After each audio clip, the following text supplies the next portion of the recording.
So I just want to say, hey, don't write yourself off yet. It's only in your head you feel left out or looked down on.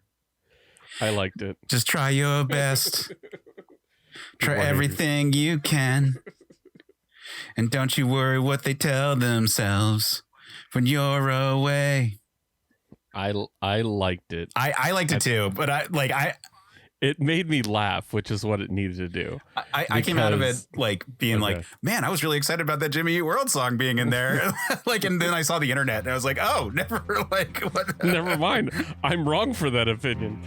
Fuck me.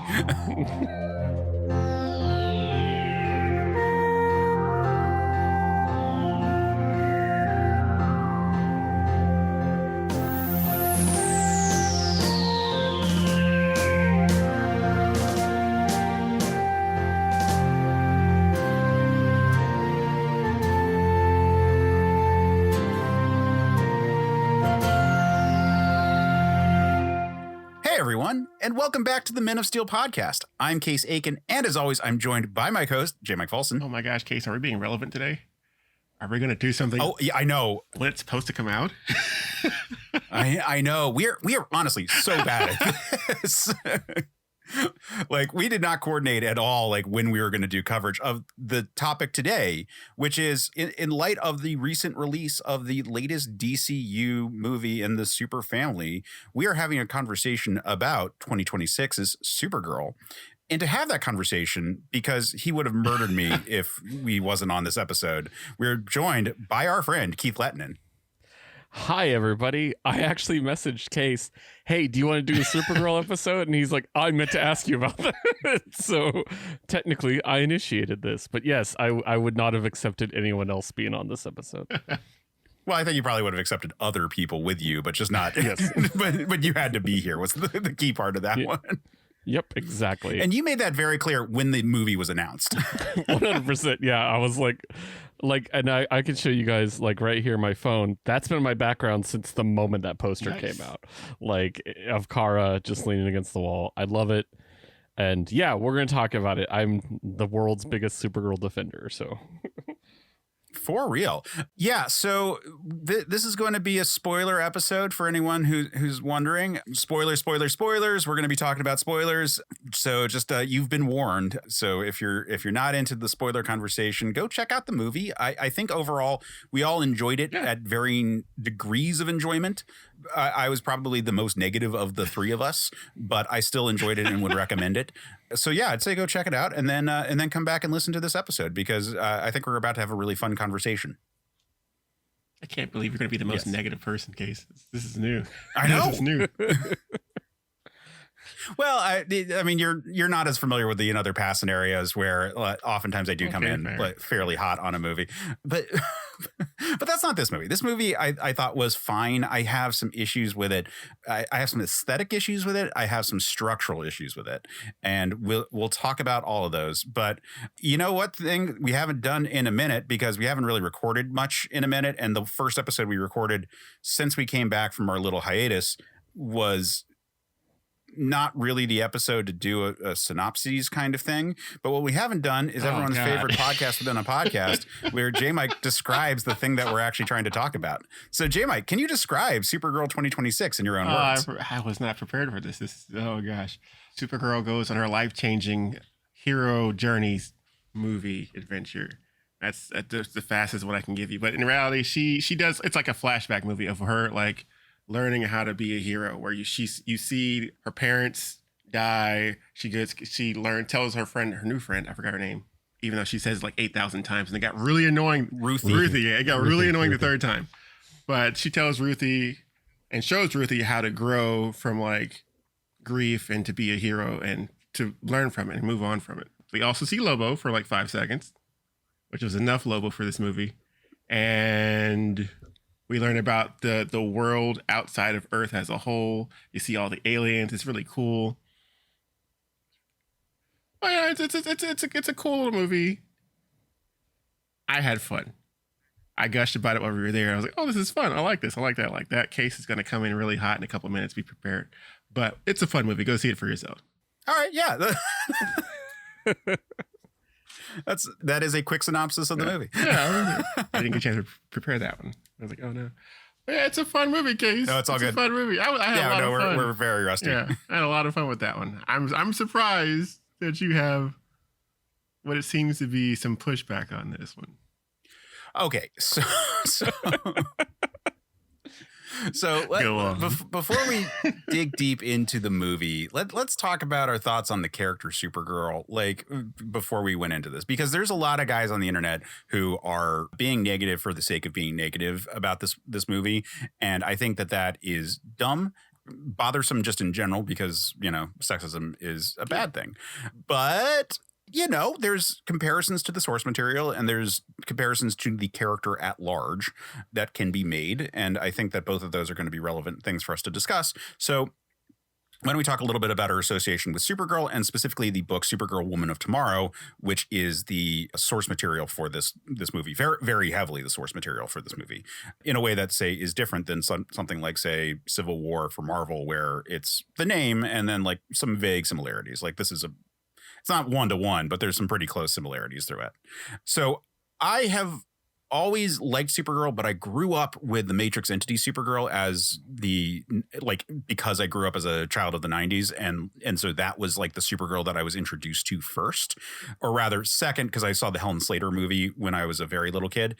And so that was like my literal first introduction to the character. But then I was like, oh, but Supergirl's now a plasma thing that can shapeshift. And that was my introduction to comic Supergirl for a really long time, because I got into comics probably somewhere around 92, 93, but I was like 8. And then at that point it was the plasma Matrix entity Supergirl, and she remained the Supergirl until about 2003. So that was a good formative period for me, dealing with a very different concept of the character.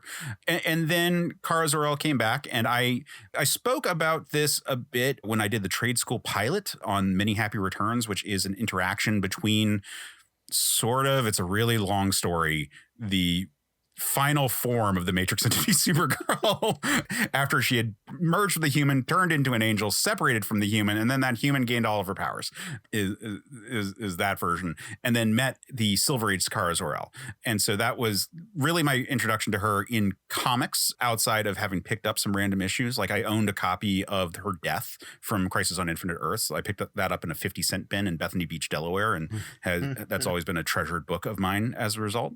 But I wasn't a huge fan when they brought her back in the Batman Superman World's Finest series. I thought that it was disrespectful to the Matrix entity Supergirl the way they did it, where they kind of just like forgot that she existed and just moved on. But I warmed up to Kara Zor-El being back, and I have to admit that from a from a publisher standpoint, Kara Zor-El is the one that makes the most sense as Supergirl.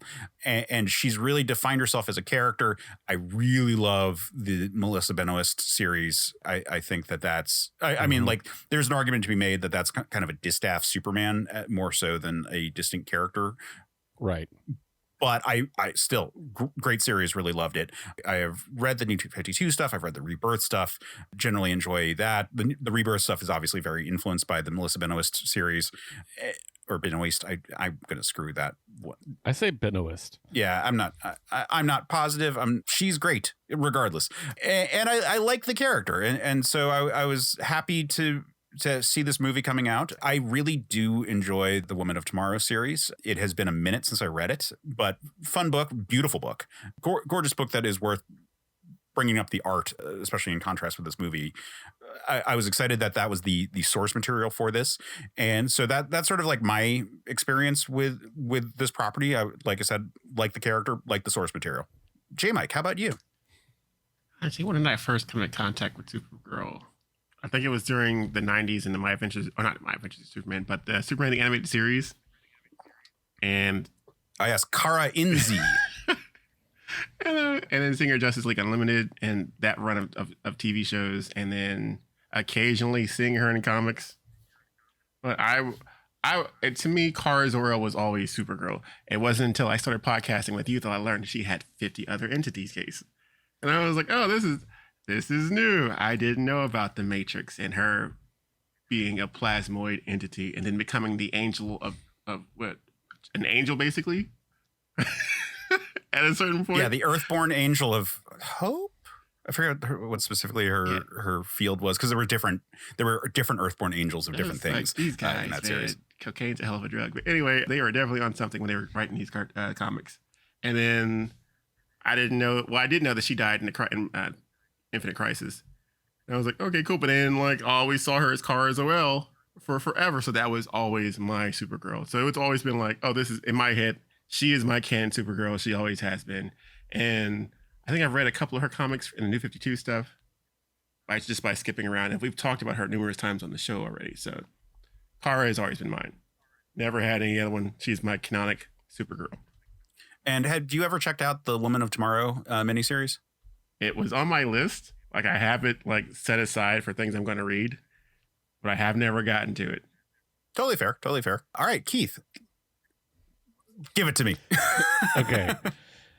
So if you haven't guessed, I love Supergirl. For whatever reason, I cannot explain.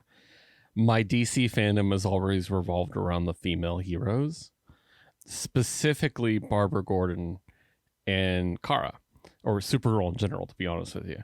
Those seem to be the two that I really clicked with, like, immediately. My first memory of Supergirl is what I believe is a pretty common first memory, which is walking up to a comic book stand at my local grocery store, this tiny little grocery store that had like 8 spots for comics, and immediately seeing that Peter David, Gary Frank book 1 cover. Oh yeah, that's an iconic cover. Yeah, and still is one of my favorite comic covers ever. Just her holding this skateboard with the flannel on, and me just stopping dead, because at the time I was really into girls that wore flannel. Like, that's cool. What's that? And that's probably the first thing I remember Supergirl clicking with me. But I mean, it's gone beyond there. You know, I love her in all the animated shows. I love the Melissa Benoist Supergirl show too, which is very funny because I wanted to hate it. I really badly wanted to hate it. And when they said Callista Flockhart's in it, I was like, oh, this is so... I basically had every reason to hate that show, especially because I distinctly remember, this is just a funny aside, when they cast Jimmy Olsen, I was like, no, this is bad. And then I remember a lot of people being like, why, because he's black? I'm like, no, because he's hot. Who is this Adonis? He's just so hot. Like, Jimmy Olsen shouldn't be this hot. This isn't okay. Like, so that was the thing. But Supergirl also gave me one of my other obsessions in DC Comics, which is Dreamer. The modern, like, Nia Nal is up there with those other 2 girls now. I absolutely adore her as a character. So I have a lot of attachment to Supergirl and the lore around Supergirl. And we've talked about this in the past, of course, on this show. So it's not much of a surprise to anybody. But yeah, I was hyped for this movie because I was like, hey, it's Supergirl. And the best part was when the Superman movie came out, I wasn't spoiled. So when she came out, I literally got surprised and I just lost my mind. So yeah, I've been basically riding a high for a year, basically. So yeah. I'm curious, when you say not spoiled, how not spoiled were you? Had you heard the casting part or just... Or had you no idea that she was going to be part of the DCU? I can't remember if I had heard the casting beforehand. I remember liking the casting when I heard it, because I'm a Game of Thrones fan, so I've seen House of the Dragon. So I'm not sure, but I did not know she was going to be in the movie, is what I'll say. Definitely at all. So excellent surprise. So, yeah, because I didn't know that she was going to be in the movie, but I knew the casting. So when she showed up, I was like, oh, okay, cool. It's Melanie Alcock. I probably knew then at that point as well. Yeah. So.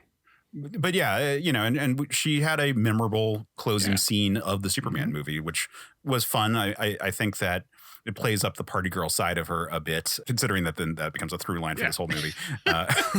Yeah. In a way that in Woman of Tomorrow, it's more of like, this is a Rumspringa type event for her, as opposed to like her modus operandi. Yeah, in that brief clip in Superman, there's one shot where she's like, I think it's where she says, "Where's my dog?" And you see, like, she does such a good job of like, oh God, she's at rock bottom. Like, just the way she looks, I was like, I remember being like, oh my God, this next movie's gonna roll. Like, so just from that one shot. So yeah, but yeah. Yeah, so let's dig into this movie. Where do we want to start? Because we don't have an agenda for this episode. We just want to like talk about it because and get our thoughts. Jmike, you just saw it, I believe, last night. Is it Monday night? Sunday night. Oh, okay. Do you want to talk about the cast? Yeah. Maybe run down the cast first? Sure, yeah. How you feel? So, okay. So Millie Alcock, we'll start with. I thought she's great casting. Wonderful. Yeah, like I think anyone who saw House of the Dragon was like, yeah, no, obviously she's going to be a great Supergirl. I think she embodied the character really well, especially this version of this character. I believed everything she did. So, yeah. Yeah. Then Eve Ridley as Ruthye Marie Knoll, the True Grit girl in this whole story. Yeah, we're gonna definitely talk about that later. Ruthye was I think 13 when this was recorded, when this was filmed, because she's 14 now, and I hate children in films, and I thought she was great. So if that tells you anything, I thought she did a wonderful job. So I like the seriousness of the character because I think there was a lot of goof, and having one person that's not in on the goof was a nice touch. So. Yeah. I mean, it's a very one-to-one character from the comic, and I thought that like she did a great job with it all. She kept doing that whole "my name is whatever" from Princess Bride. You killed my father, prepare to die. And I was like, all right, cool, we get the joke. You got to do it 6, 7, 8, 9 times in a row. I liked that. It's like, oh, okay, we're gonna do this again. Awesome. Like the one time when Kara mouthed along with her, I was like, yes. Yeah. Then we have Matthias Schoenaerts. Is that how you say it? I believe so. Who played Krem of the Yellow Hills. Okay, so this is one of the ones where it's like, I don't love him as a villain. I thought his performance was fine. Like people were like, oh, he didn't do anything memorable. And I actually thought he had several like really good like character ticks to him. So I don't mean to say that the performance was bad. My concerns were how like elements of the character, and we'll talk about it when we get into the structure of the movie because it particularly relates to the third act. But, you know, in terms of him being like kind of just like all the sins of man combined into one terrible person, where he's like gluttonous and it's like, is that pie? Or every time there's like milk or anything, he just like immediately starts slurping down like whatever food or beverage is in front of him. He's the biggest, baddest brigand around, so he's going to do whatever he wants to do at that point. So I like the actor, and I'll be honest with you. If there is a weakness to this movie for me, it's probably Krem. I don't. He's more of a threat to society than Supergirl. Yes. I think that's my issue with it. I didn't feel that Supergirl was at risk, probably because I know that, you know, it's hard to think, oh, she's gonna die, like, you know what I mean, like, but he had big Ronin energy from Guardians 1, where I was like, well, they need a bad guy. You know what I mean? Like, yeah, but also like Ronin, but he wanted to play him wacky, like Ronin via, I don't know, Heath Ledger's Joker. Like, right. And I would argue that I would argue that Ronan the Accuser is more effective, at least in that he has more ability to execute the problem. Like he's like just a much scarier character to the protagonist. And we'll talk about this because like I have third act issues, and a lot of that comes down to like how all these factors sort of interplay with each other when we actually get to the last world that they go to.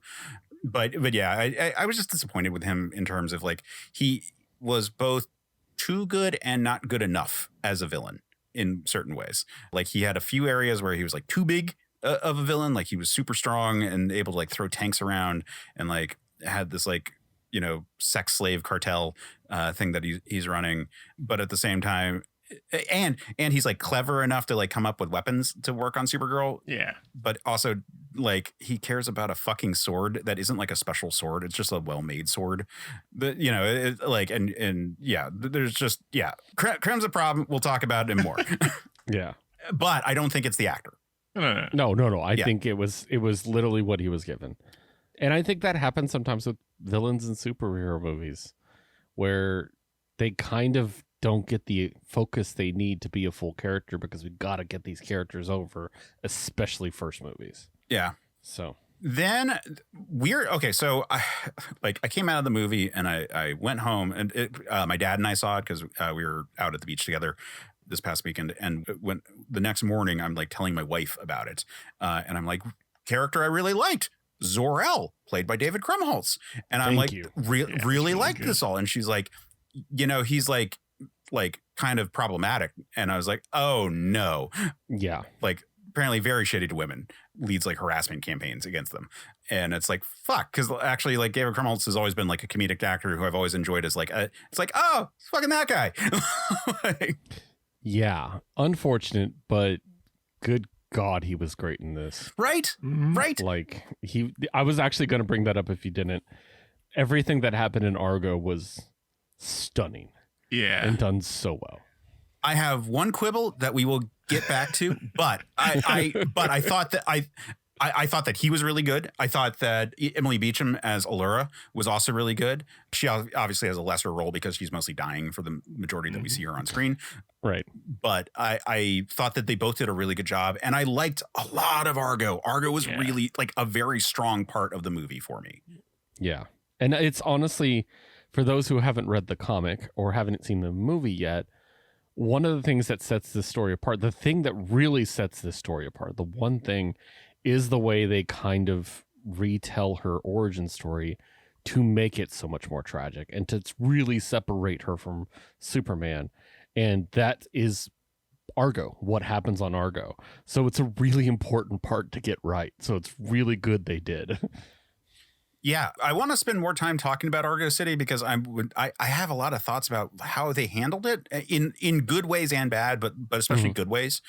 That surprised me because it was more retro than it was modern in certain ways, in ways that sort of were impressive to me. But we're talking about the actors right now. I thought they both did a great job. Like, believable parents, handled the circumstances really well. I thought that was all really good. David Corenswet coming back, man.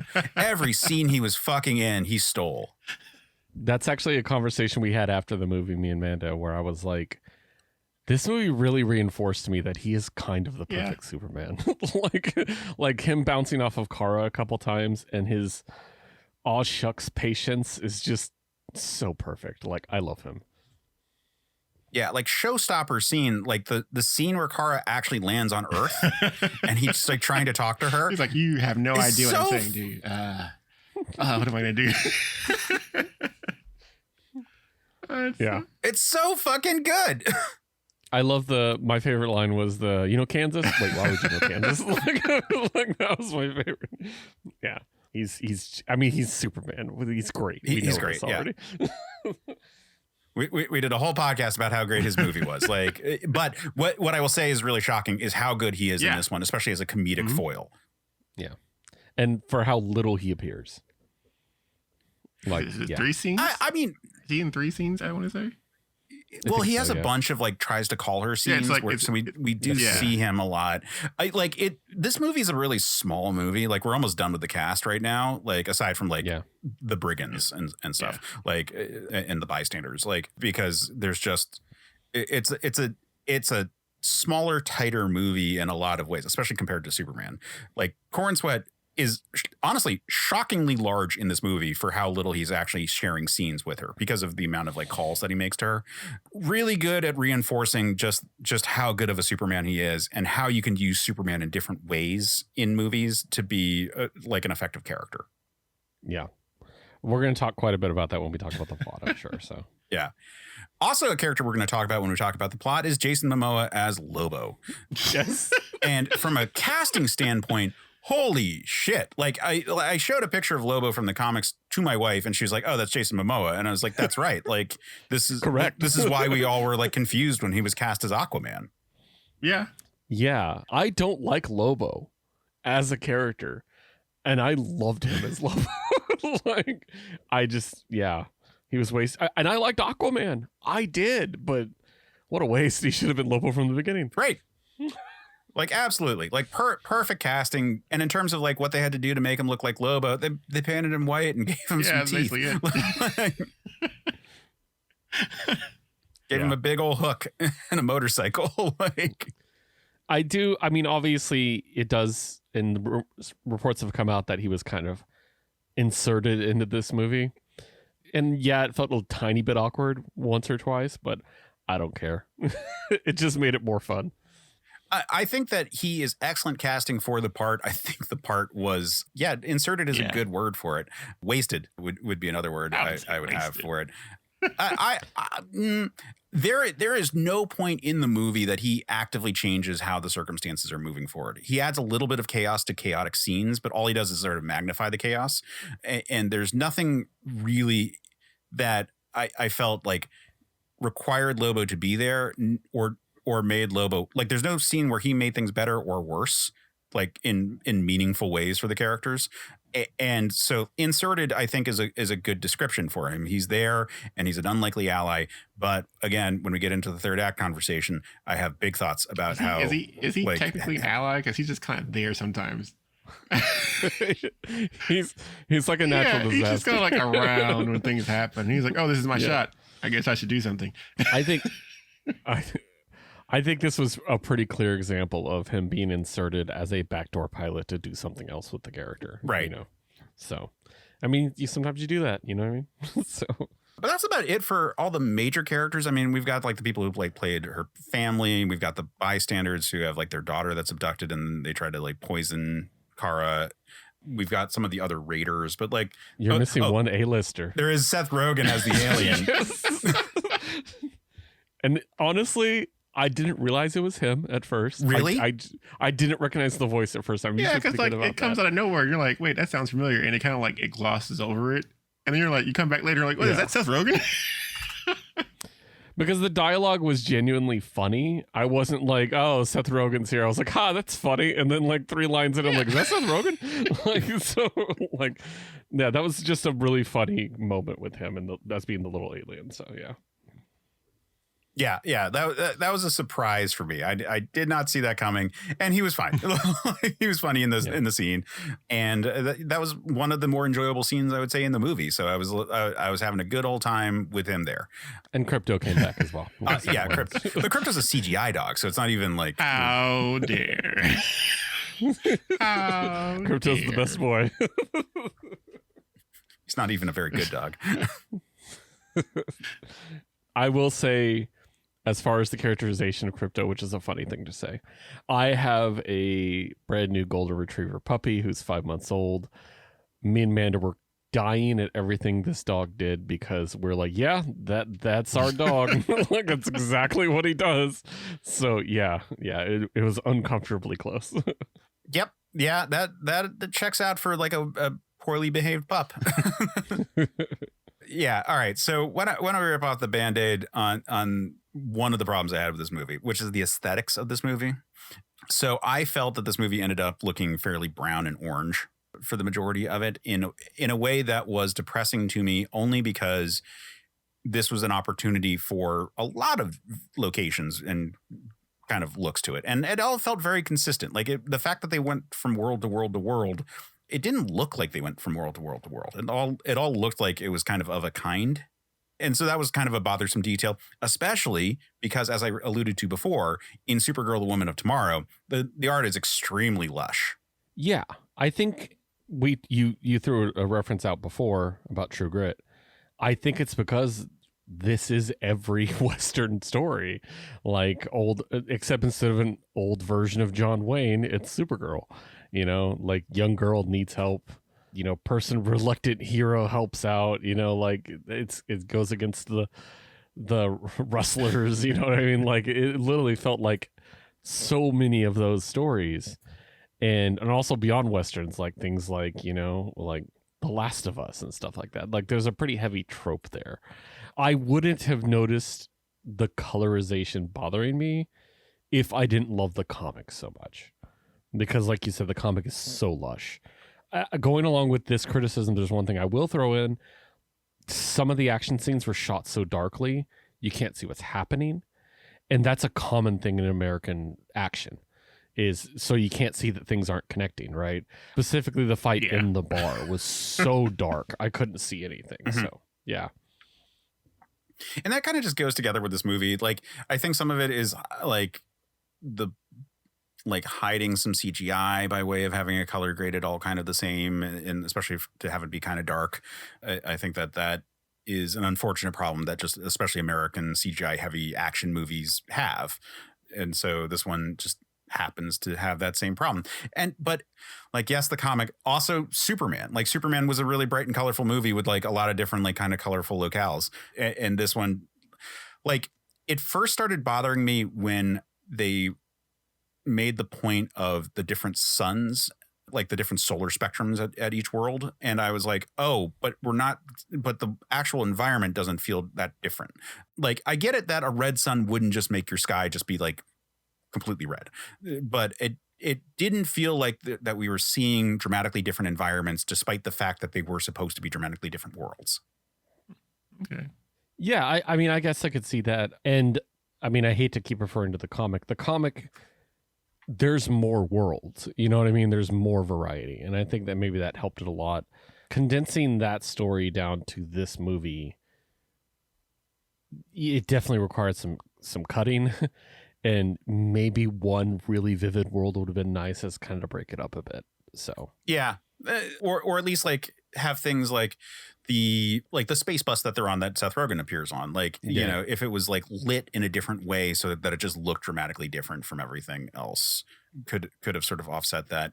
And then like the last world that they go to, which has the Kryptonite Sun, could have, you know, maybe not like when that sun sets, could have had other details that sort of indicated that there's still like a green hue to the sky or something, but it's, you know, or I don't know. Like I get that visually you had to like indicate that the Kryptonite Sun is no longer affecting her, but yeah, it, like I said, it just sort of ends up like very, very like yellow, brown, orange.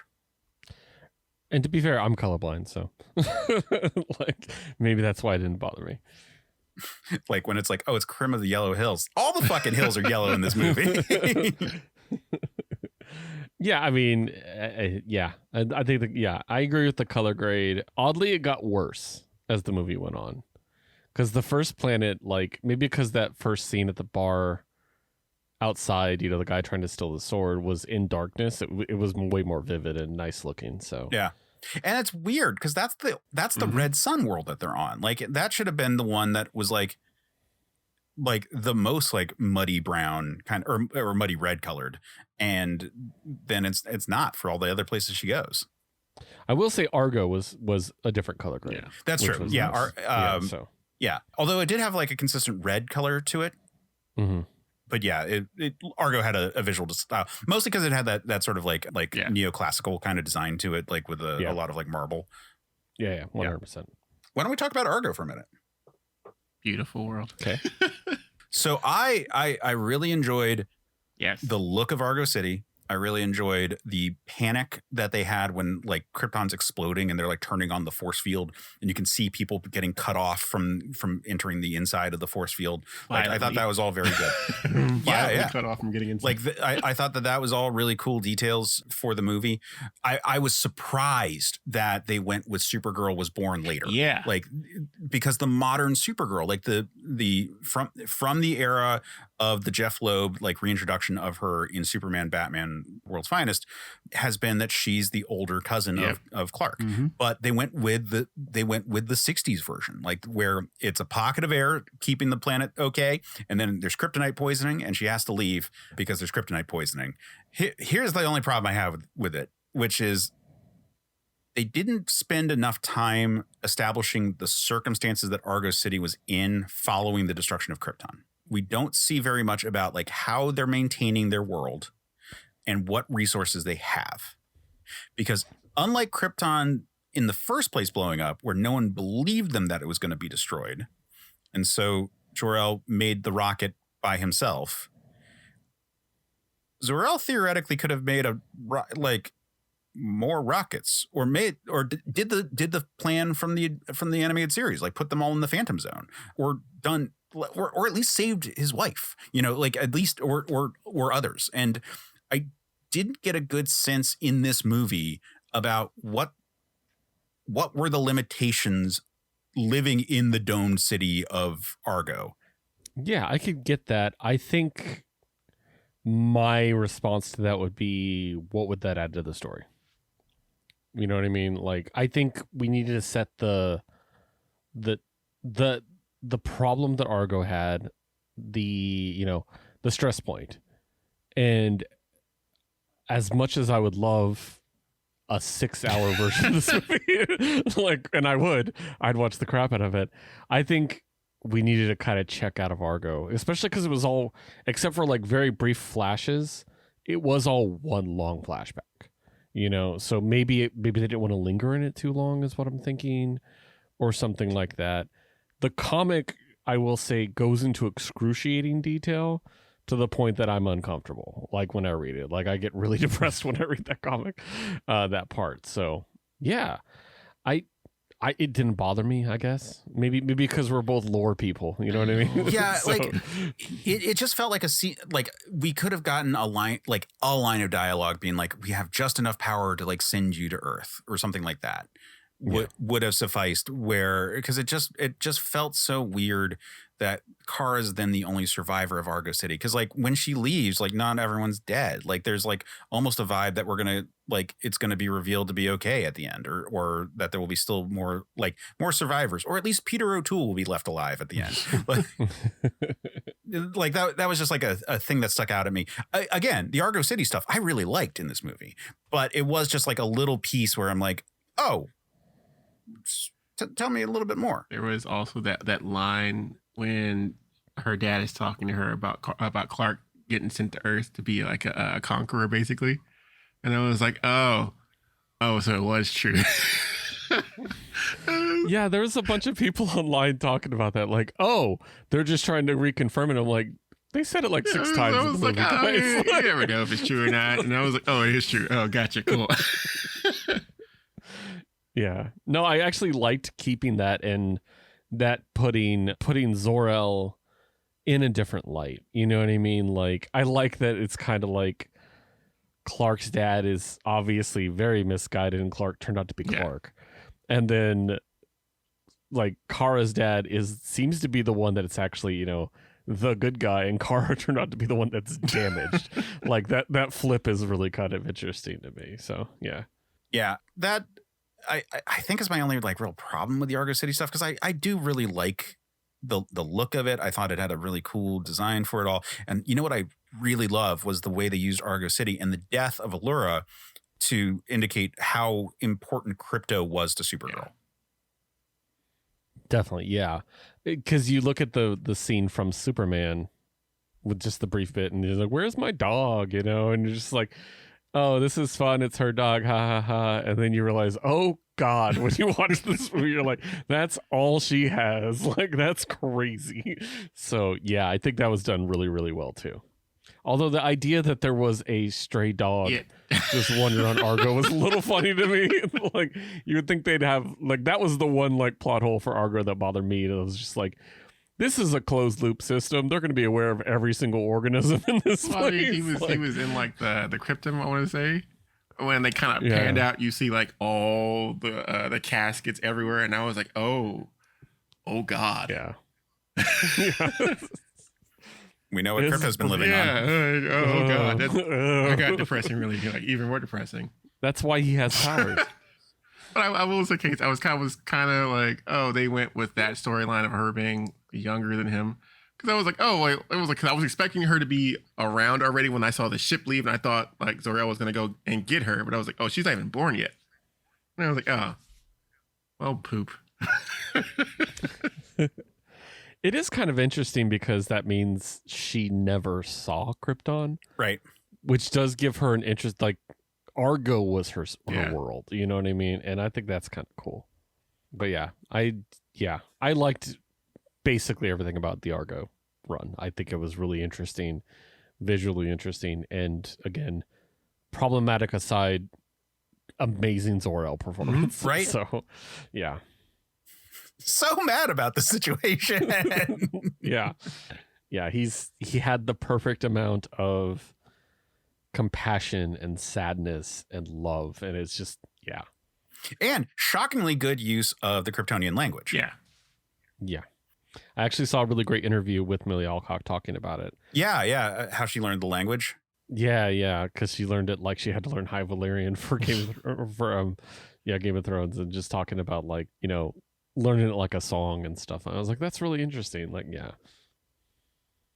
Yeah, very effective. It's the kind of thing where there was no point where the subtitles were really necessary. Like, I got all the emotion from the acting regardless. I wonder, is that going to carry on to like the other movies too? Where like, has Clark learned more Kryptonese, whatever? And they're going to like have little side conversations where it's the two of them are talking to each other and no one else can understand them. That'd be kind of cool. That would be kind of cool. It would make sense that he'd want to learn it. My dad asked me about that. It was like, doesn't Superman know Kryptonian? And I was like, well, it kind of depends on the version. And in the Superman movie that we got, like, the robots were the ones that did the translating for the scene. So, like, there's never a confirmation that he knew any Kryptonian. Yeah. He would know probably that one recording. Right. You know what I mean? You know phrases. Like, you can ask for the bathroom. You know what I mean? Like, that kind of thing. So, yeah. Couple of words, couple of phrases here or there. Just enough to be dangerous. Not enough to put the whole not enough to put the whole like phrasing together. Not enough to talk to Supergirl when she lands. Yeah. And then also Supergirl, you know, obviously when she landed was a while back. Maybe he learned sense. Who knows? Right. You know. So yeah. Maybe she's been teaching him.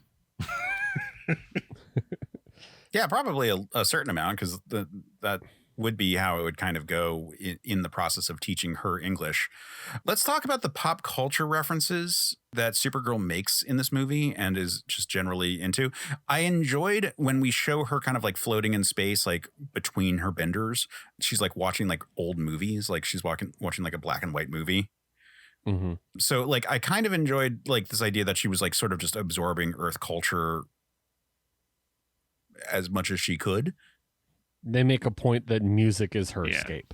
Yes.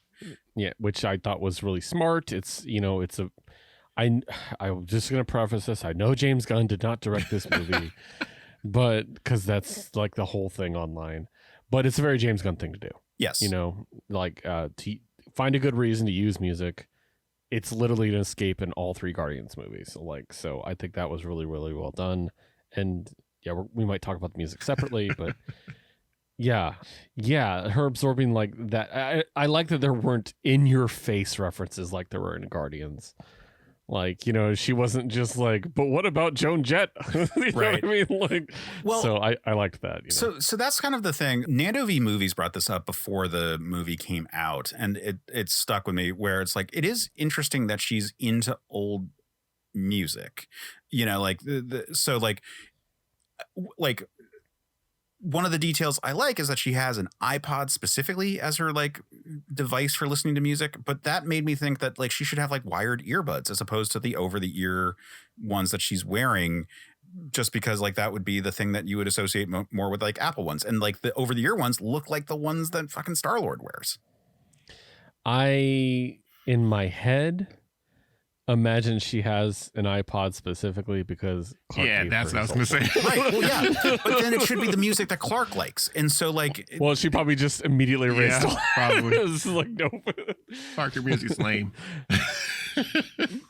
I mean, that's an option, but then like, but then the music that she should be absorbing, like a lot of it would have been like logically things that were like recent-ish in our timeline. Like they're a little vague about like when she landed versus like when this movie is happening, because like if this movie is taking place a year after Superman, which is hard to really say, then Superman's only been active for 4 years.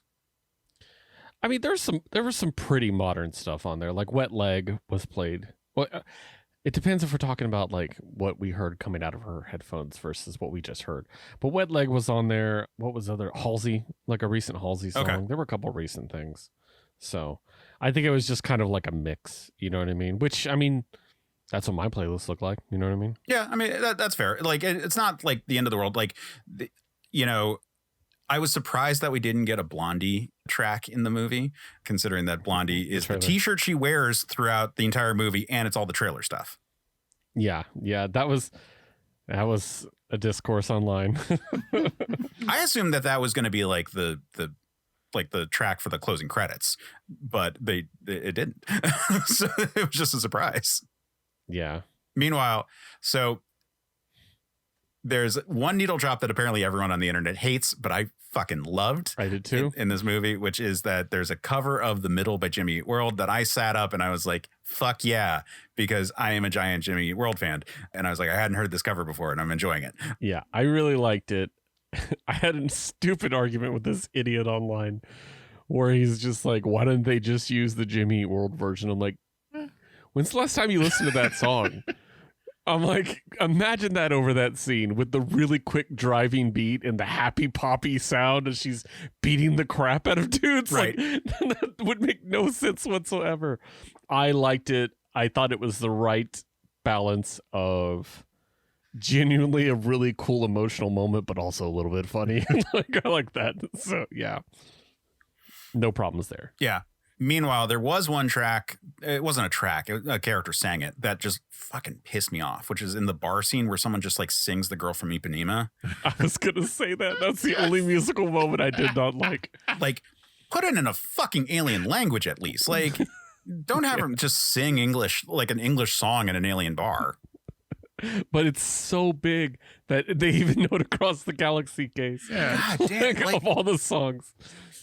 That was just, that one drove me insane. Like Would it be Sinatra instead or something like that? Well, again, just have it be in a fucking alien language. Like, do anything to make it just like it was the Cantina bar scene from Star Wars. Like, have a Cantina band. Yeah. On the subject of music, that is the only moment in music that bothered me. And as the resident music podcaster, I will say I thought it was really well done.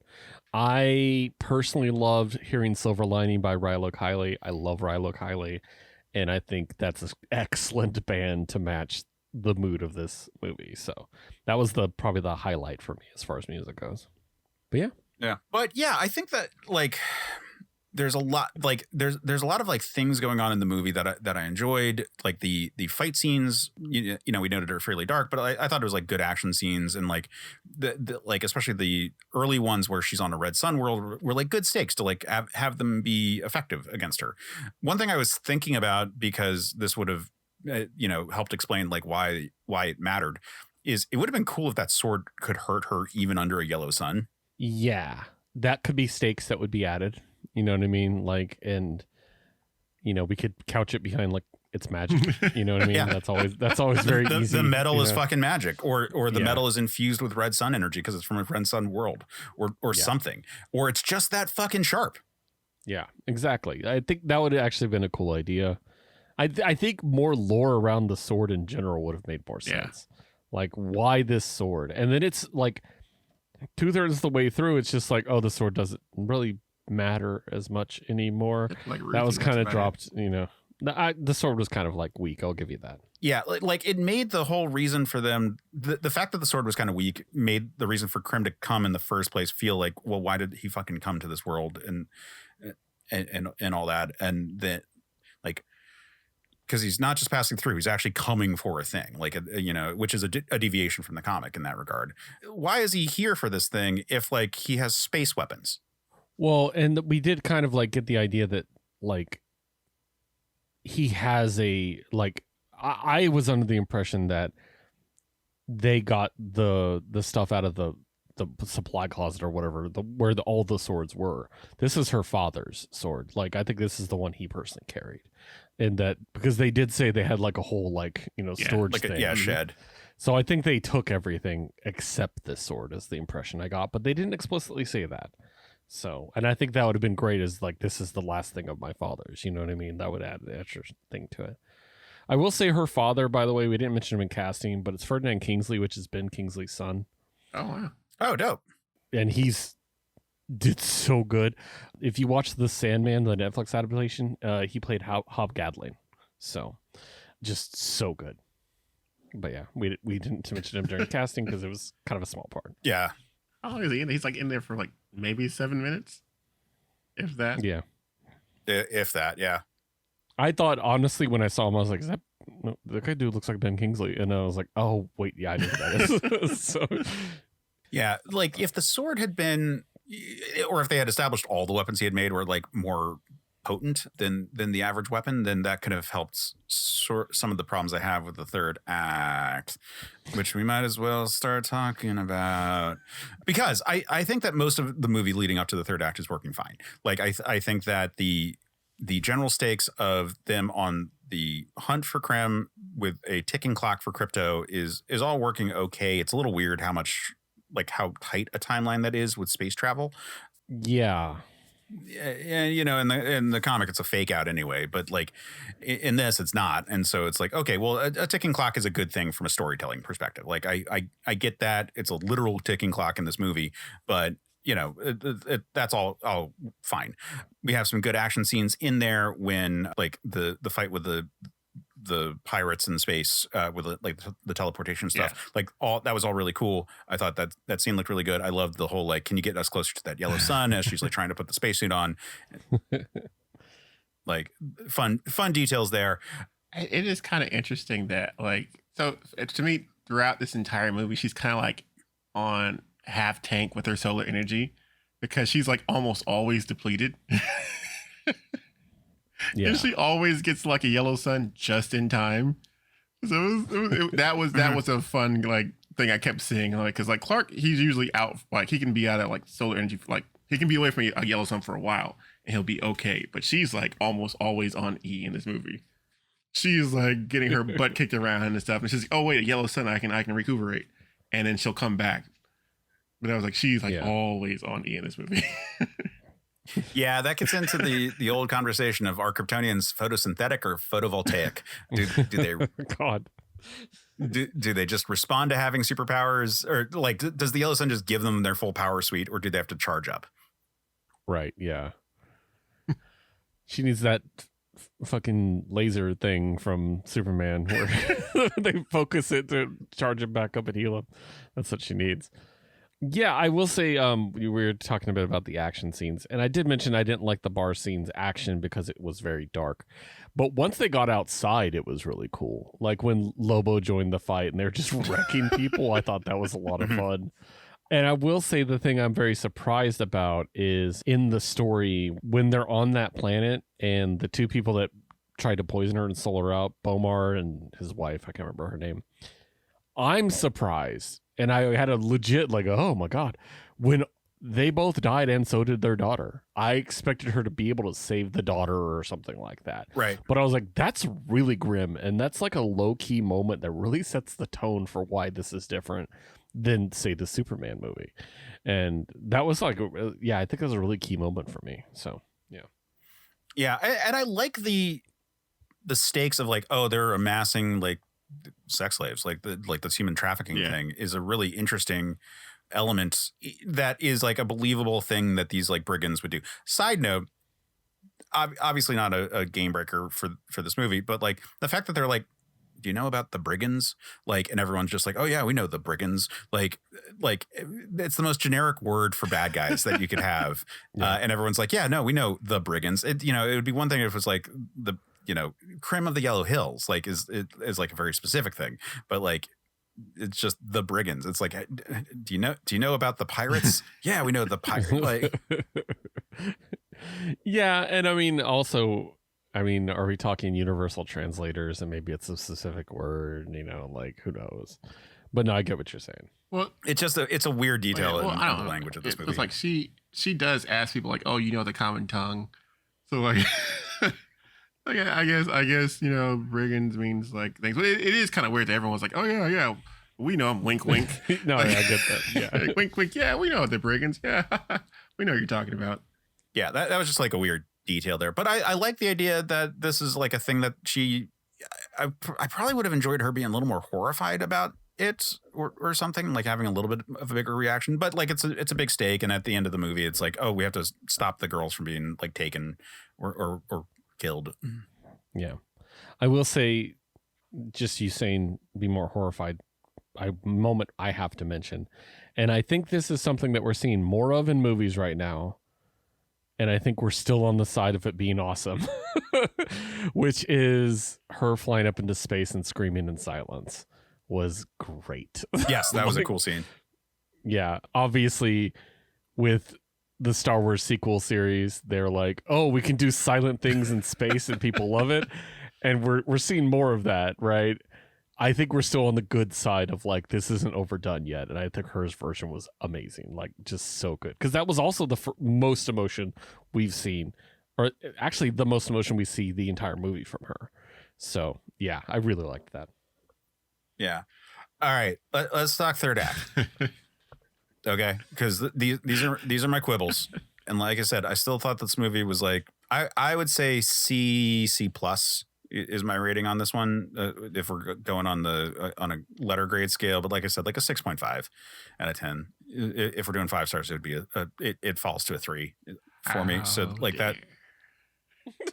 Oh my God, an average score. Don't worry, I'll bounce on the score. Yeah. So we'll start with Momoa. Like, I didn't think he contributed a lot to the story, either positively or negatively, in terms of like their impact. And I think that one of the easiest things that they could have done was had the bounty that Lobo is going after be a thing that puts him at odds with Supergirl, as opposed to as unlikely allies with Supergirl, where it's like, oh, I'm after the lieutenant, like the Mohawk redhead guy, as opposed to Krem. If he was after Krem and like needed to capture Krem and didn't give a shit about the cure, like that would have been like a scenario where Lobo's like, oh, Lobo's almost captured him. Well, if Lobo catches him, then Krypto's dead. Like, could have been a more effective use of Lobo in that sense. Like I said, perfect casting for Lobo, and he's, like, they have funny scenes with him, but like he's not really like modifying the stakes. I mean, they do a good job of like introducing the character. They give him a little background, like, oh yeah, don't mess with him, don't talk to him. That's Lobo, blah blah. He's an immortal, blah blah blah blah. And then, like you said, that's kind of it. Like, he's just around. Even when like he somehow gets captured, they don't really like. Yeah, somehow he somehow got captured, because the last time we saw him, he was kicking ass and taking names. And then you see him again, he's in a cage, like half passed out. And you're like how did you get here, dude? And it just happened, I guess, or he just wanted to be captured. Who knows? But he's just around, just like that. He's just chilling most of the movie. I think the most important role Lobo plays in the story is through the lens of Ruthye, not through Supergirl.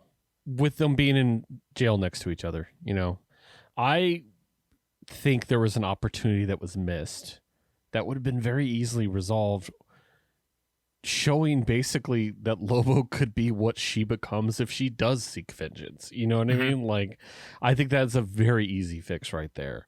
And that gives him a purpose for being there. And it also tells us, how crazy Lobo is. You know what I mean? Like, I think that would have been a very simple fix to like have that. And, I like that he liked Ruthye. I thought that was fun. You know what I mean? Yeah. Like that he was just like he likes her spunk, you know what I mean? And like in the fact that it's not very Lobo like, but I did like that in the end he's just like, yeah, I'm gonna fuck shit up with you before I leave. Like, you know what I mean? Like the whole scene with the grenades where he's like, blowing everything up. I thought was like, okay, I kind of love that. But I did like that he liked Ruthye. I thought that was an interesting, like, the most interesting thing about that portrayal of the character was that he had that moment. And yeah, it could have been just that little bit more, like where he might, like he says, like, girl wants her vengeance, she should be able to get it. If he was a little more active with that, where he tells her to get it, you know what I mean? Like he's the devil on the other shoulder, right? I think that would have been a really easy fix. So, but yeah. Yeah. I also think if this movie had been told more from Ruthie's perspective, would have been helpful. Like, we could have gotten the stuff with Supergirl partying as like a flashback, like where it's like, why are you here? Well, and then like cut to like all of that or something like that. Yeah. And I'll be frank, that's one of the criticisms I've seen is too much of this movie's from Ruthie's perspective. So some people disagree with you. Yeah, that's entirely fair. But it would have allowed for like, okay, this is how she's seeing Supergirl as opposed to necessarily the totality of Supergirl. You know, just some thoughts there. It's like, I think we had a conversation once about a Superman story told entirely from Jimmy Olsen's point of view. Mm-hmm. Yeah, that would be kind of similar to that. Yeah, I can see that. But yeah, like I said, I feel like they could have just made Lobo a little bit more impactful, and that could have been good, especially because if Lobo is at odds with Supergirl in Act 3, then that gives a little bit more for the stakes of it, which is, okay, so the fucking Kryptonite Sun does fucking nothing in this movie. Like, it just like incapacitates her for a little bit, so Ruthye walks off, and she doesn't even like struggle through the kryptonite to get to Ruthye or anything like that. It's just like the sun comes up and she's fine. It's just a pause button on Supergirl, and then from that point on, there's no credible threat until they're like, oh, we have darts of kryptonite, which are just why. Yeah, I mean, it's like you could say that about a lot of Superman stories as well. What does that person have kryptonite?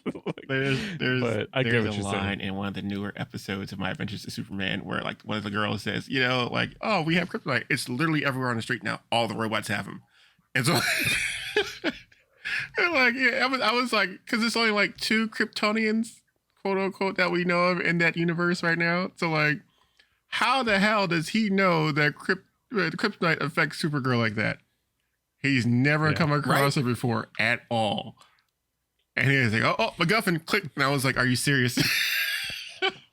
And we don't establish her having a reputation. Exactly. Like that, because like that's a thing, like again, not to be like push up my glasses and say, but in the comics, Supergirl's an established character. Like, this is a movie taking place relatively early in her career and still relatively early in Superman's career. And we don't know how big of a career he's had. Yeah. Like, he could have been out in space doing a lot of shit. And like, they could have just said like anything about that. Well, to indicate like, sorry, they give you the impression that like she's been heroing around Metropolis and stuff for a little bit, and she's been helping him do stuff. So like, because he mentions it early on, and he mentions it at the end, like, oh, you know, like I could have used your help with some stuff here. You know, I could have used your help with this bad guy. And she's like, oh, my bad. You know, so I'm guessing she had been heroing around for a little bit because she does have the costume too. So sure, on Earth. I will say this, and this supports your argument, Case. Ruthye didn't know who she was. Right. And when she found out she was from Krypton, she's like, oh, that place blew up. So that implies they don't know Kryptonians are alive. So she doesn't have a reputation. So yeah, it's weird that he would have kryptonite. I'm not going to defend that decision. And he has a lot of it too. It's barely an impediment. Yeah, he's got a lot of it too. He's got like a gauntlet full of the darts and things. And I was like, how the hell did he get all that done that quickly? Yeah, it's not like they were expecting her on the Red Sun world, like that. Like, they didn't know that she was going to be there, and it's only 3 days later, and he's just like all of a sudden got kryptonite darts. Yeah. Now there was kind of an implication when she arrived on the Green Sun world that he specifically chose that because of her at that point. But how did he know? So maybe he got the kryptonite after that. Might be a question, you know what I mean? Like, that could be, there's some wiggle room there, I guess. My problem with his plan is the fact that he knows there's 2 suns, and he's know half the day she's not going to be incapacitated, and doesn't seem to really be bothered by that. Well, if he knew, like, and that's the other, you know, like, if he knew that was a thing, because like, I didn't take it as being like as being like that's where they're holed up because of it. I thought that's where their like base of operations was, but yeah. But again, and this is stuff that could have been resolved with dialogue, like oh, we came here because of the Kryptonite Sun. There happens to be a lot of kryptonite on this world. Or something could have been that, but like the Kryptonite Sun doesn't do anything, and it doesn't really like aside from it's like a pause on Supergirl being able to function. So like there's that, and then he just has these fucking darts, and they show it like go into her bloodstream, and it's like, okay, we're now loading you up with kryptonite, and then she's able to pull him out, and she's fine. But she powers through it because she gets more solar or yellow sun radiation. Yeah, that's how it works. I'm not defending this. So, well, and this just gets back to like Krem is like kind of like too good at his job for like the character that we're sort of setting him up as. Like and again, if these were the weapons that Ruthie's dad had made and they were just effective against her, like that could have been an interesting element of the story. Or honestly, I would have believed that they were like a kryptonite laser more than a kryptonite dart. Purple ray. yes, a purple ray. But like, if it was like, oh, we have solar batteries that have absorbed the green solar energy, and like we're able to use this as a laser or something, like that would have been more. Yeah, they shoot her by accident. Like they're just shooting her like with the cannons they have, like you said, solar radiation, and like they see that the green stuff actually hurts her more. It's like, yeah, keep doing that. Do that again. Do that again. I think they did the dart because it's just a return to his form, like that's how he hurt Krypto, you know what I mean? Like it's also a dart. I think that's just like aesthetic. He uses darts, kryptonite dart, you know what I mean? Like, so I didn't think they thought any deeper than that, to be honest. Right. Well, and that's sort of my problem with this third act. Yeah. Again, I'm not defending it. Like, and the third act I actually felt didn't have enough chaos of like trying to prevent like the death of Ruthye or of the girls that were hostages. Yeah, so, like there's some of that. So that was my biggest gripe with this part. Was like the ship's exploding. Everyone's like the ship crashes into the side of the mountain, and I was like, how are these girls still alive? Because it actually shows like the outside of the ship exploding and crumpling up, and I was like, oh, they forgot about the girls. And they're like, wait. I thought they forgot. Then they're like, wait, the girls. And I was like, there's no way they're still alive. And she flies in and like they're still inside the cage. And I was like, movie magic. Yeah. It was very like this is kind of like not an equivalent idea, but this is what popped into my head it was a Home Alone moment. Where they counted all the kids, like, wait, where the fuck's Kevin? Yeah. And she's like, gosh, shit. Just runs back in and gets Kevin. And I was like, okay, I'm glad they remembered at least. Like, because then we'd have debates forever about fucking Supergirl letting people die and that, the Snyderverse was robbed. Like, God, I just felt the arguments forming as I was watching that. I'm like, oh, thank God she saved them. It was just so weird, though, because you saw, like they actively crashed that ship into the side of the mountain, and it just starts exploding. There's fireballs and things happening everywhere. And it crashes, it hits the ground, all the guys come flying out with the ships and everything. And, like, Ruthie's like, oh, wait, the girls. Yeah. Like, there's no way. In my head, started laughing. I kind of wanted Lobo to save the women. That would have been great. And kind of be smarmy about it. I was like, oh, that's what I was really hoping. He's like, nah, I got you girls. Don't worry. Like that'd be funny, but yeah. No, I totally get it. The third act is a bit weak. There is definitely some plot holes there. There's definitely some stuff that I'm like, it wouldn't have been hard to fix. You know what I mean? That's the key. But I enjoyed it for the most part. And we also got the drop of the middle. So I forgive it by a lot. Right. So, yeah. Overall, I mean, I thought it was good. It was also really well paced movie. We talked about it before. It's not long. Yeah. It's not overly long, which I really, really like. So no, it's definitely a sprint. Yeah, it is a sprint. By the time that we got to the end, I was like, oh, we're pretty far along. And part of that is a surprise because it is more worlds in the comic. And so like the fact that they streamline it a lot is fine. Like I will say I was surprised they let Kara kill what's his face. Krem. I was like, oh, okay. They're gonna let her get her piece in and like take him out so Ruthye doesn't have to. And I was like, gotcha. I was not expecting that. I loved it, but part of it is because it reminded me of a moment from The Expanse, which is one of my favorite series ever, where the character of Amos, like, there's a character that's about to kill somebody. He's like shaking, and Amos is like, "You're not that guy." And he takes the gun from him. He goes, "I'm that guy." And kills him himself. And I was kind of like, I like it because this is another argument I had online because that's what I do. And basically they were talking about this is dumb. Why would Supergirl do this? You know? And I'm like, because she sees herself as damaged already. Mm-hmm. Like, that's the key. She thinks she's saving Ruthye from damage, but she thinks I'm already damaged. How much worse can I get? You know what I mean? I didn't have a problem with it. I was just surprised that they were letting it happen in the movie. True. That too, yeah.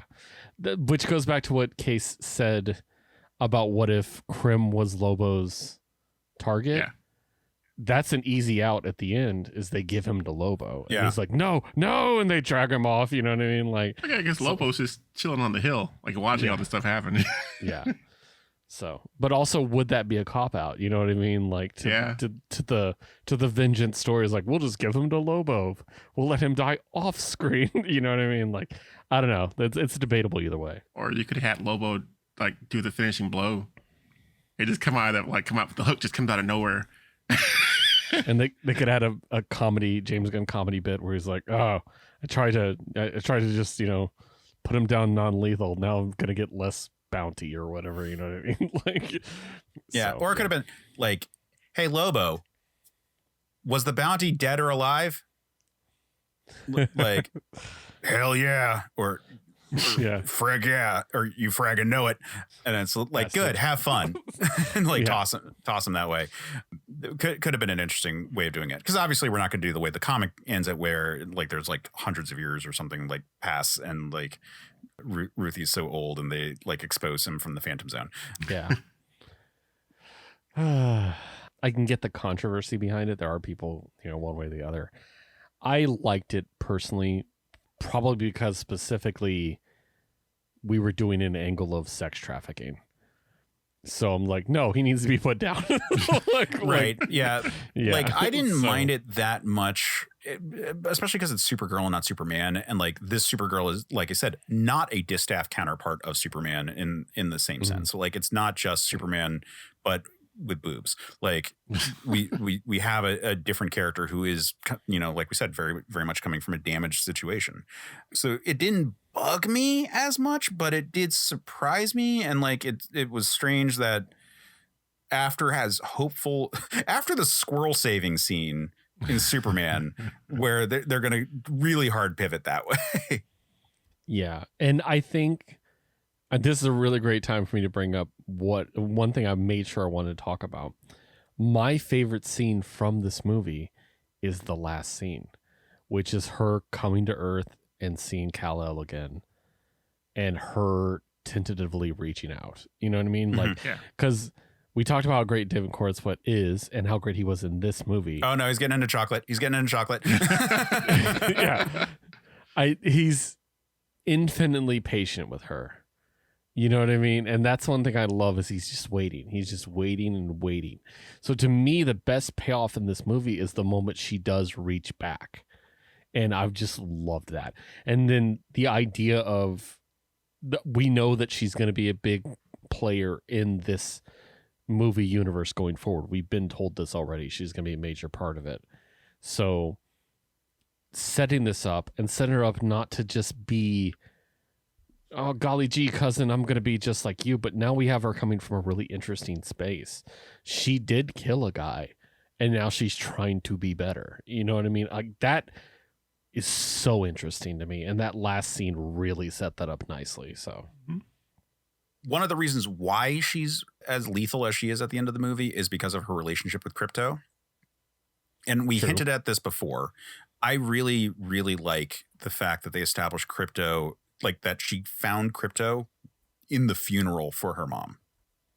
Yeah, definitely. I think that that's a really cool way of connecting the characters and connecting those traumas. Like the loss of Krypto is literally the last thing she has of her mother in that sense. And of Argo. Yes. Yeah. Broader, but like specifically her mom. Like, yeah, no, definitely. Yeah. And just like that journey to Earth from Argo is just her and that dog in a bubble. You know what I mean? Like, thinking about that, like, she knows she's leaving behind everybody she's ever known, because she's only known Argo. And she knows they're going to be dying, and she's in this bubble being shot across the universe, holding on to a dog. And that's all she has left. Like, that's devastating shit. Like, yeah, I really like that. But yeah.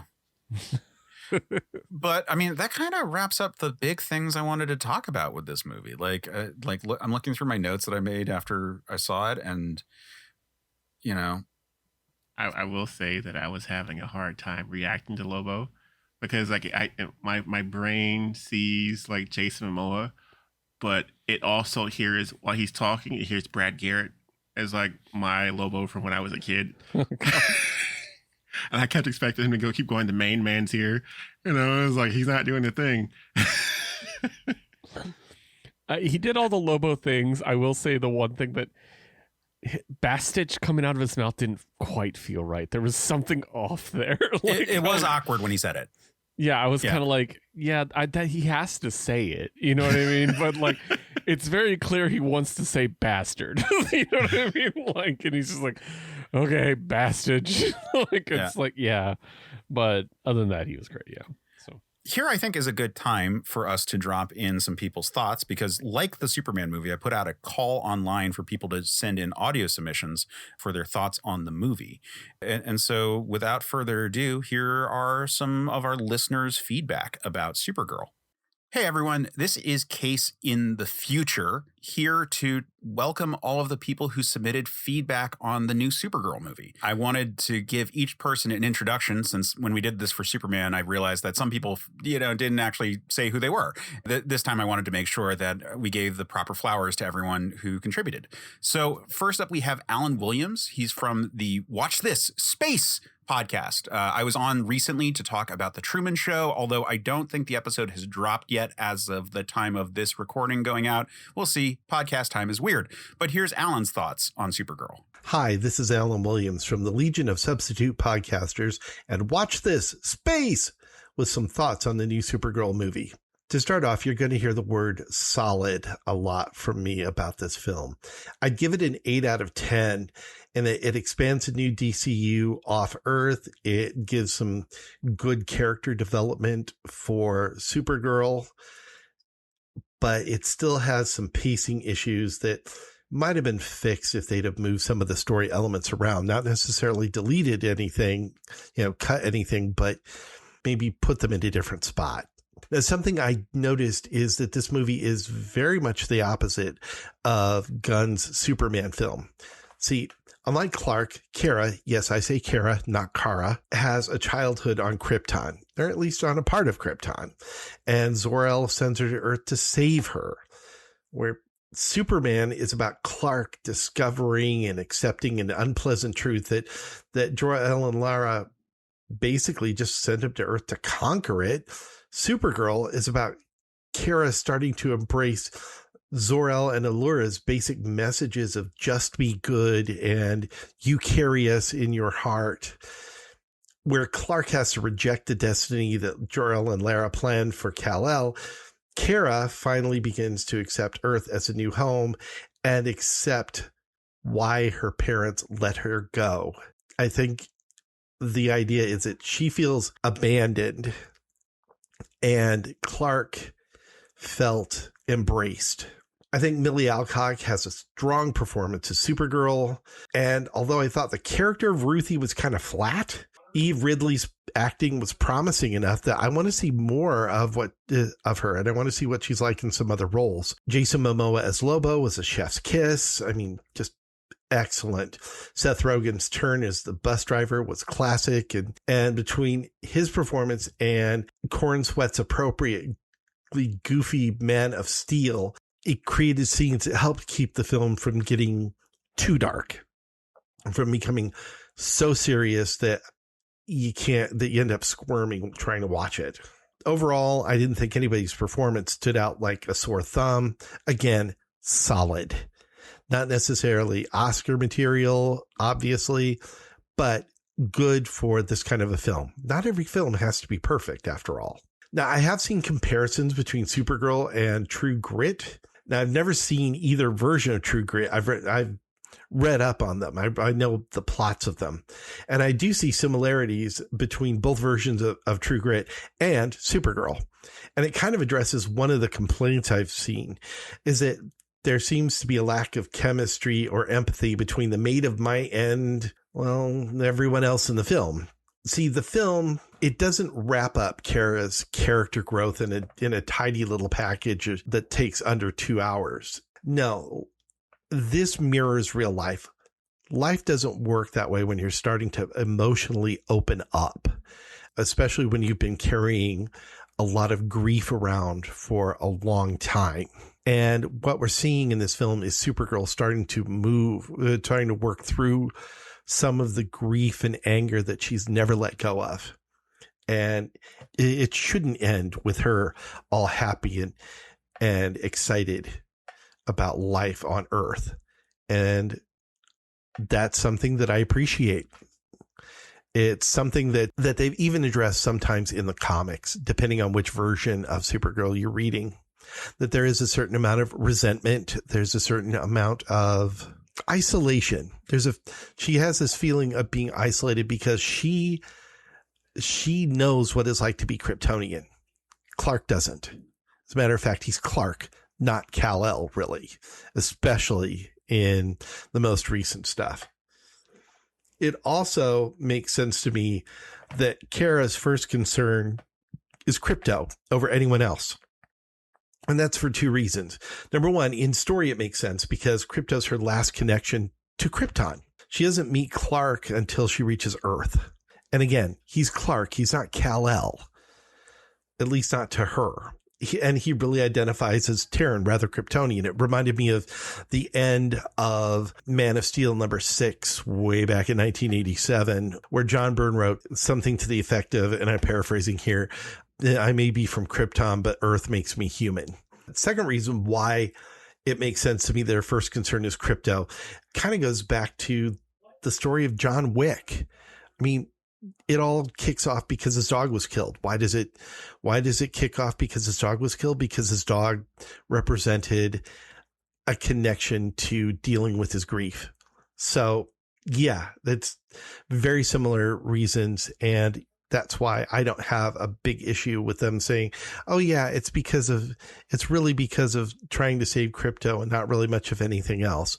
But by the end, I think that we do see that Supergirl has developed at least enough empathy that she doesn't want Ruthye to go down this path of being haunted by, killing the bad guy in revenge.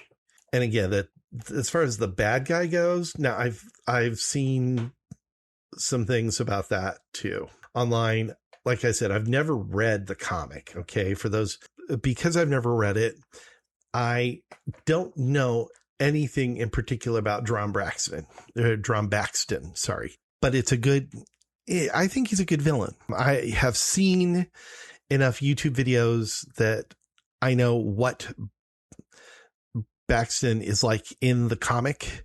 I think this works better in many respects. And while I may be a Legion fan, I don't mind the fact that they don't actually mention that it's a Mordru globe, because I think that's actually something in the comics that probably would have made me cringe had I actually read the comic.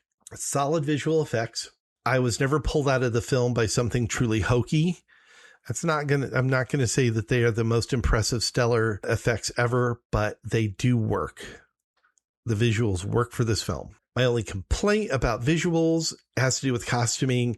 And this is just one that I've had for a very long time. And that's that when you give Supergirl a red skirt instead of a blue one, the amount of red overpowers the blue. Unlike, where Superman, it balances out because he may have red trunks, but he's got blue leggings. When you take out the leggings, then Supergirl doesn't really, that red skirt just doesn't work as well as her original Silver Age appearances when they gave her a blue skirt. And that's just my personal opinion. And that's nothing majorly important. And on a final note, now I have heard some complaints about the needle drop in the fight scene at the end where they use that cover of The Middle. Now, I like the song. I think the song's perfect, especially lyrics. Little girl, you're in the middle of the ride. But I do wish they'd gone with the Jimmy Eat World version, because the Jimmy Eat World version is up tempo. And I think that it would have imparted some additional energy to the whole fight sequence. Instead, it feels not like it drags it down, but it just makes everything feel a little bit too surreal for my personal taste. I mean, while the movie does go back and forth on point of view between Ruthye and Supergirl, generally speaking, I know the book was actually told through narration by Ruthye. I really, really feel like the fact that they did balance it, Kara and Ruthye having the different points of view and switching between them, that the up-tempo version of the middle would have worked better. So there you have it. There are my thoughts on the film. Final thought is go see it. It's worth it. Thanks. Next up, from the Reels of Justice podcast, we've got Ben Haslar. Hi, Case. Ben Haslar here again. Reels of Justice. We put movies on trial. All that. In your Superman 2025 tribute, I think I was one of maybe two voices who expressed how they did not care all that much for that film. And I expanded on those ideas on our show on Reels of Justice, if anyone would like to check that episode out. I would love to again be the voice of dissent here, but it seems that the general feeling is more mixed with Supergirl, which I tend to agree with. Not terrible, maybe, but also not impressive. What does work is Millie Alcock. She absolutely delivers on what the film wants of her. The script wants her to be a mess who through the workings of the story becomes a hero, finding her place, and she does that. I wish that script was also a Supergirl movie, which it's not. I swear I went into it not wanting to dislike it. I love space cowboy or girl adventures. I'm also not a DC guy, so I'm a little less informed about what all these characters should be. A well-crafted film could make me think, okay, this is what I want of those characters. The way Guardians of the Galaxy, another comic book movie hardly anyone knew about the comic books going into, was able to do. No such luck. The plot is just too convenient all around. It meanders about, and then people just find things or get captured at the most convenient moments. I often found myself questioning what all the characters know and don't know about each other, as none of that seemed consistent throughout. I suspect a lot happened in editing. Like some of the Justice Gang, I'm not sure who Lobo is or why anyone thought he was necessary, other than I guess some of the writers thought he was cool and that they'd connect the dots better later. But cut the dude out and you wouldn't know he was here. Still no real answers as to why Jor-El and Lara wanted their son to start a harem in this universe. The Krypton sequence might be one of the better parts of the movie, though, but it doesn't really mesh or feel cohesive with the first film. This really does seem like they're just making stuff up as they go and aren't playing the long game. And the more of the films that they make, the more evident that this will become that the DCU is a house of cards that is about to fall in on itself. Oh, and that green-yellow sun thing. Oh my gosh, how obvious was that? I was not paying close enough attention, maybe, or did they say in passing how the green sun was chosen to protect them from Kryptonians? A supposedly dead race now, but this planet makes them invincible half the time. Like this is the last place you'd want to camp out. And as Kara was curled up in that cave beneath the green sun, there was no doubt in my mind that she'd survive it and the yellow sun would come out and make her invincible again so she has no obstacles in that last battle. And surprise, surprise, that's exactly what happened. There are all kinds of little things that just bug me throughout, like the fact that, let's face it, the villain's pretty boring. He's modeled after Fury Road. He's shooting people with poison arrows and keeps the antidote around his neck to serve as an all-too-easy MacGuffin to make people mad at him and have this extra reason to come right for him and kill him to save their friends. This is the kind of villain that wouldn't bother to have an antidote like that, nor would they keep it around their neck. A Supergirl film could be great. I think the recent CW show could be used as a model for that. Fury Road in Space could similarly be great, but putting the two together, it did not make Reese's Peanut Butter Cups in this case. Wonder Woman's third act was kind of a mess. The Marvels didn't really hit. I think women really deserve some great representation on screen. Again, the Supergirl series, I think, does that very well. And I wanted this film to do it well, too. But it just didn't happen on this one. I feel for the people who bought this limited popcorn bucket. I think it'll be holding cat food or something in the pantry more than anything else. And we are following that one up with Bret Eagleston from the Let's Rewatch podcast. And technically my boss at Certain POV. Supergirl. I wanted more plot, less fighting, more character development, less nihilism. I wanted Kara to care a little more about the mass kidnapping, non-consensual brigand sex slave lady cage thing. Somebody really said our touchstones are John Wick meets Fury Road in space. But if Supergirl has her powers, she wins every fight right away, so we need to take away her powers at the start of every scene in a new and creative way, and then restore her powers at the end of every scene in a new and creative way, because every scene in this movie is a fight scene, because that's what superheroes do, is fight people at every opportunity all the time. We found this script in the back rooms. It's like describing a superhero movie to someone who's never seen one and then asking them to make one. That said, I really like this movie. I like Kara, and I, against my better judgment, I want more Lobo. All right, next up, we have author Jesse Fresco coming in with takes on Supergirl. Hey everyone, Jesse Fresco chiming in once again to discuss my thoughts on the new Supergirl. I saw the reviews, I saw the box office, and I decided to lower my expectations. I'm figuring, you know what? I'm just going to go into this with low expectations, just try to enjoy it, try to have fun. And overall, I think that the movie is fine. I think I'm going to have more negatives than positives on this one, which really sucks because I want to be somebody that champions this from the hills. Like, yes, everyone's wrong. It's just incels being dicks. But no, there are significant problems in this movie. So let's go through the good stuff first. Millie Alcock as Supergirl is a good choice. Probably not my first choice. I honestly would have brought back Sasha Calle from The Flash. I would have given her another chance, but overall, I think Millie Alcock is a good choice. She looks the part. She's a fine actress. People are online saying that she's ugly. I'm like, what the hell are you talking about? She's adorable. It's like, yeah, she's a very attractive young woman. So she fits the role quite well. Other good things, it's nice to see Krypto back, even though the dog's only in about maybe 10 minutes of screen time, which is kind of terrible. I think that the idea of adapting the Woman of Tomorrow comic by Tom King is a good choice. It's a good starting point. That comic is essentially just Red Sonja if she was in space, and that's a good place to start. It's one of the best runs of Supergirl. That it's a excellent story. And I think for me, that's where all the really good positives stop. I think overall, the movie is just fine. It's passable. But compared to the 2025 Superman, this is a sophomore slump. This is a downgrade. Let's jump into some big negatives right now. Oh my God, this is one of the ugliest looking movies I've seen in a long time. Everything is brown. What? Woman of Tomorrow is one of the most beautiful comics I've seen in the last 10 years. Why did they reduce it to mud and gravel? It's so hideous looking. It's so hideous. It makes me want to reopen Film Rescue to chuck this into the bin to see if we can maybe pull something out of this.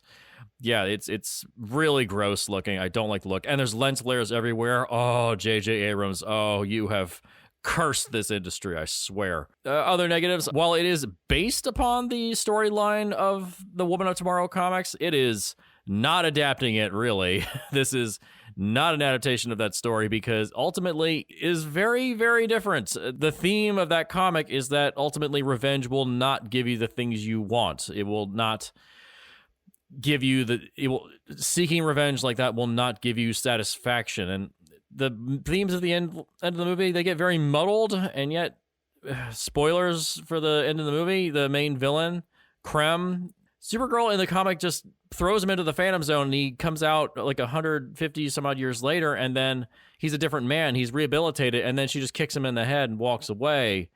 Or no, that's the other thing is I just never found any interest in the side character. Ruthye, yeah, the Eve Ridley as Ruthye, not a great actress. That's a big, big problem. So I didn't find her very particularly interesting. Much more interesting in the comic.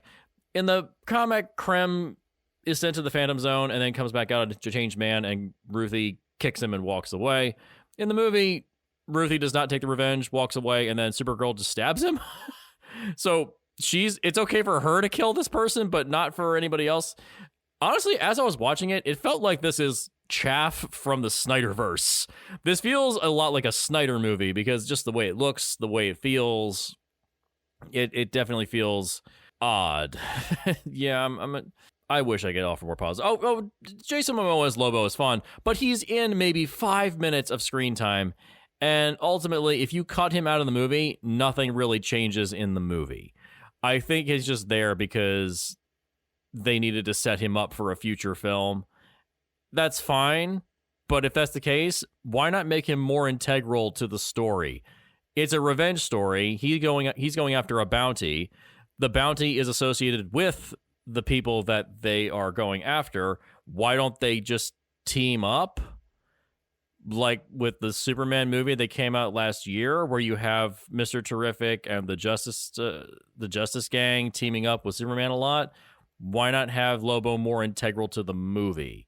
It's kind of ugly film wise. It's kind of boring because it's very standard. This is very much rises to the level of mediocrity.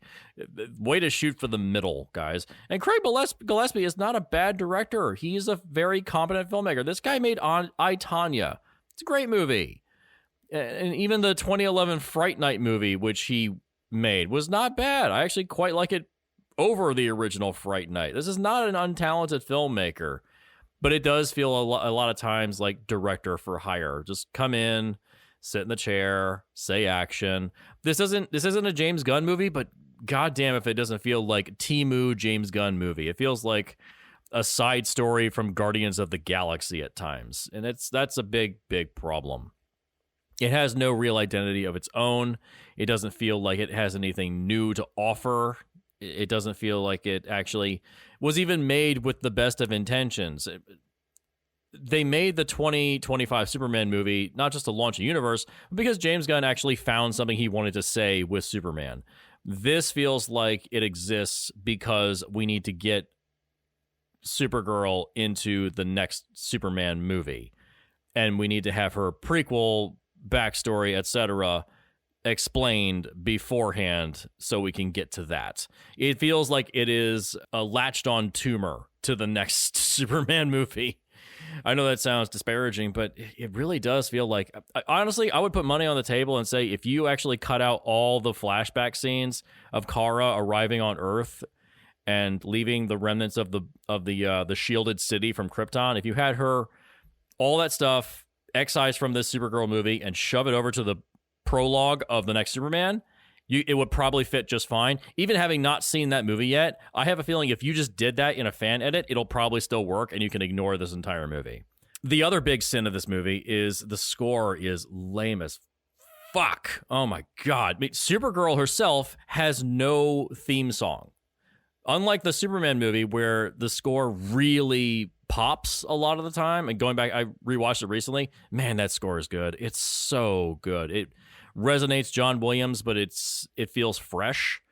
This Supergirl movie, apparently they went through multiple composers. Originally Ramin Djawadi, who I most know from Pacific Rim, he jumped in at the beginning, and he stepped away, and then Tom Holkenborg, however you say his name, Junkie XL, the guy who apparently previously worked on DC stuff with Snyder with Batman v Superman and Justice League.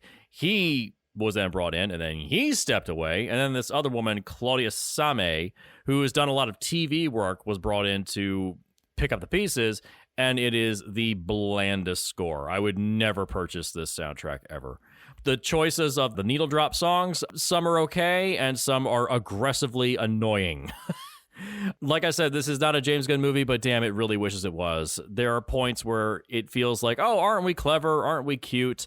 But there are points where I just felt annoyed by it. It feels like all the needle drop moments are in the movie, specifically to cover up the fact that the actual score is not good.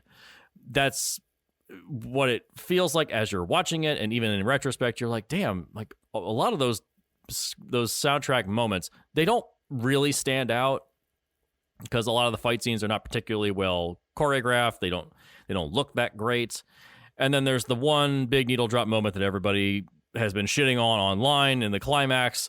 Yes, it is as bad as you think it is. It is awful. I generally like that song by Jimmy Eats World, but damn, that cover is bad. That is a terrible cover. They could have chosen anything else, and they went with that. Just, it's a bad decision all the way around. Man, I was kind of looking forward to this. And I like I said, I wish I could be the person that champions this from the hills and says, yes, it's actually, you're all wrong. It's actually quite good. It's just incels being dicks and it's all just online fervor. No, this is a movie with significant problems. I know multiple people that cosplay as Supergirl and they went to see it in theaters and even they agree, yeah, it's this movie is not great.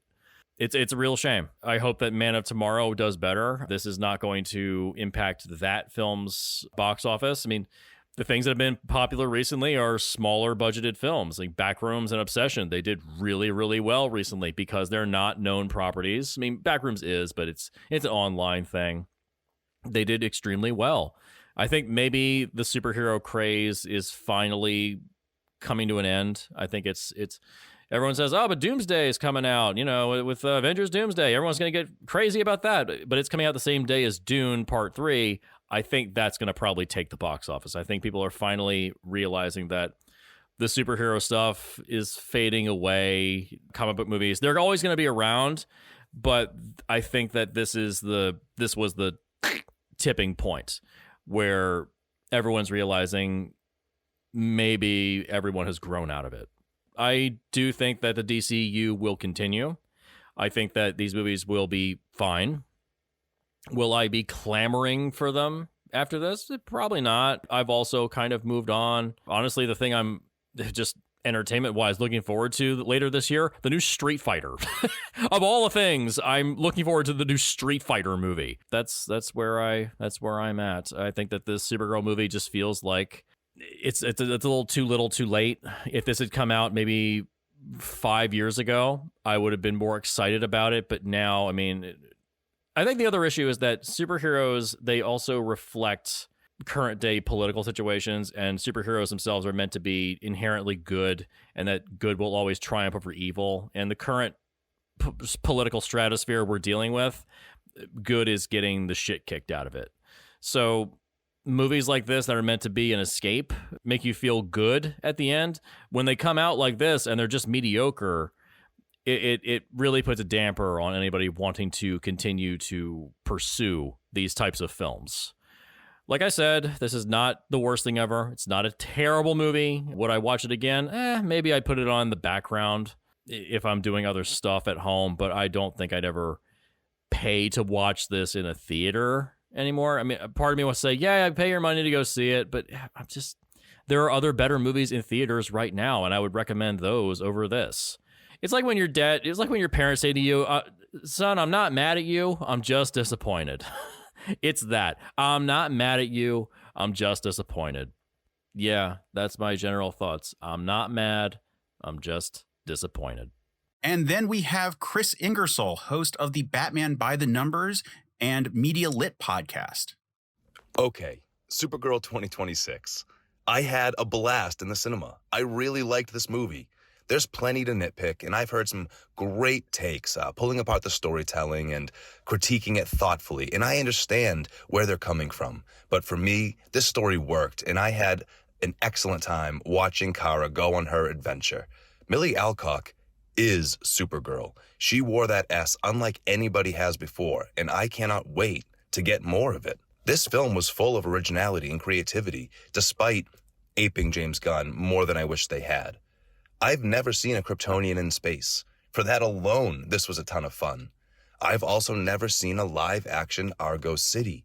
That was rich and beautiful and added so much to the lore that James Gunn began to build in Superman.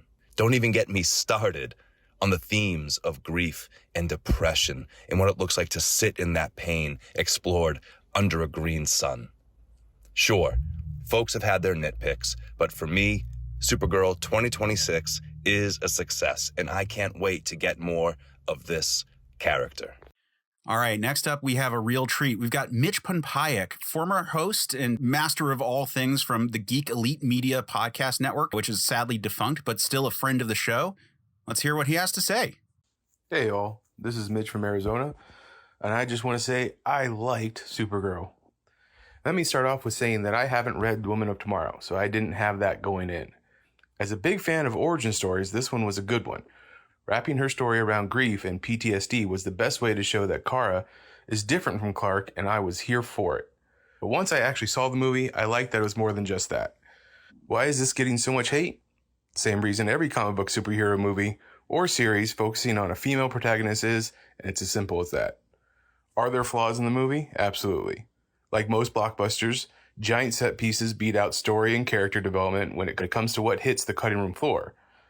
Simplistic villains that pose no real threat and are dumb to boot, and silly contrivances to make Kara weak become repetitive. But with all that being said, the acting was great, the mixture of effects and CG was nice, and it was good to see Jason Momoa finally get to play the character he's always wanted to and is so well suited for. So I say, please bring on more of the gun saffron DCU. All right, next up, we've got Nic Woolfe, great friend of the podcast and the network. So check out his thoughts.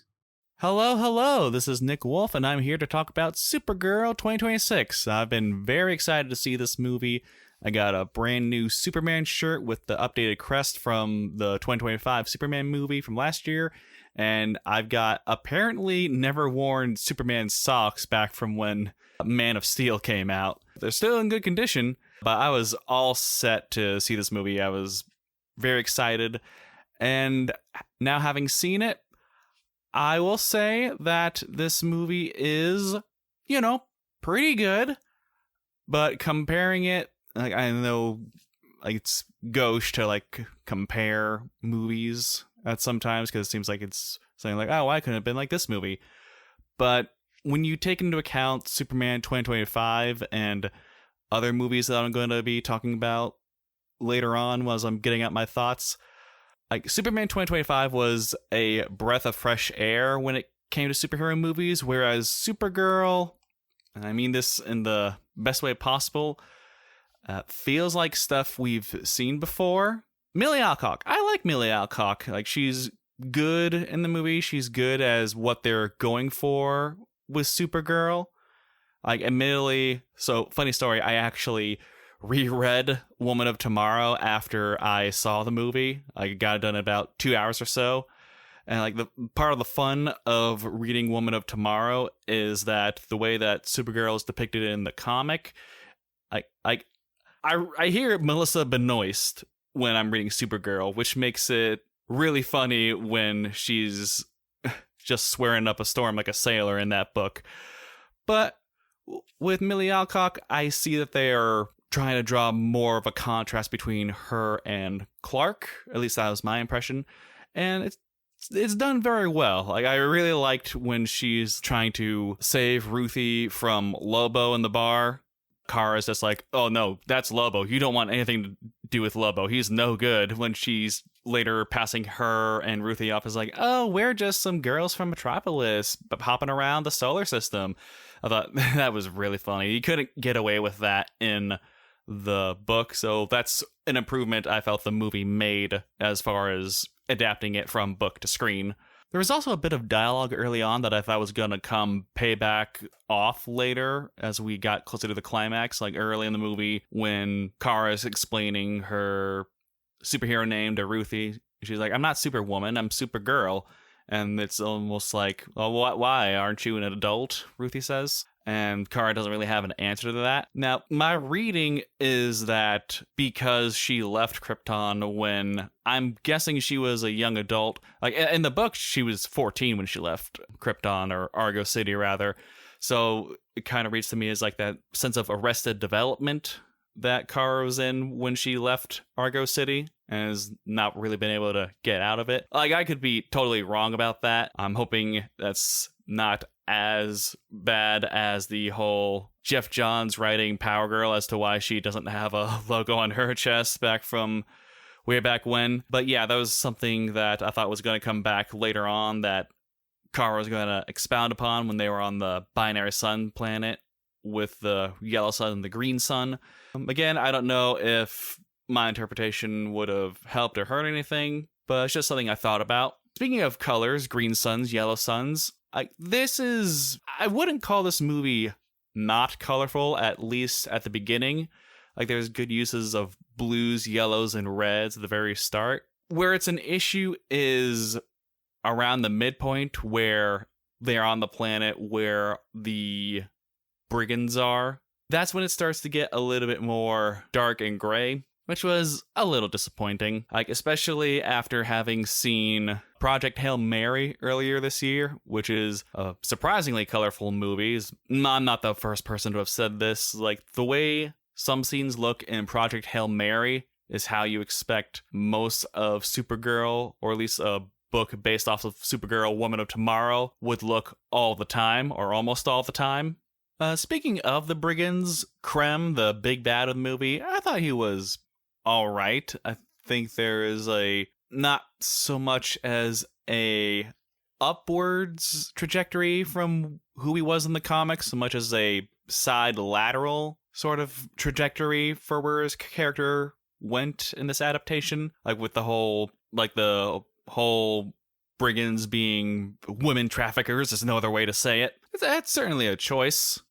Like I said, makes him a more, I guess, grander threat for a movie, like a 4-quadrant movie, rather than a comic or graphic novel. And I mean, like, how many movies are there where, say, Jason Statham takes on human traffickers? It's like a lot more than you'd think. And it's notable that this time, like, we got Supergirl sort of taking that on, which, is neat in its own way. With Ruthye, I'm going to talk more about her when I talk about the ending for the movie and how it compares to the book. But there's a scene around the third act where she's in jail and she has to make an escape.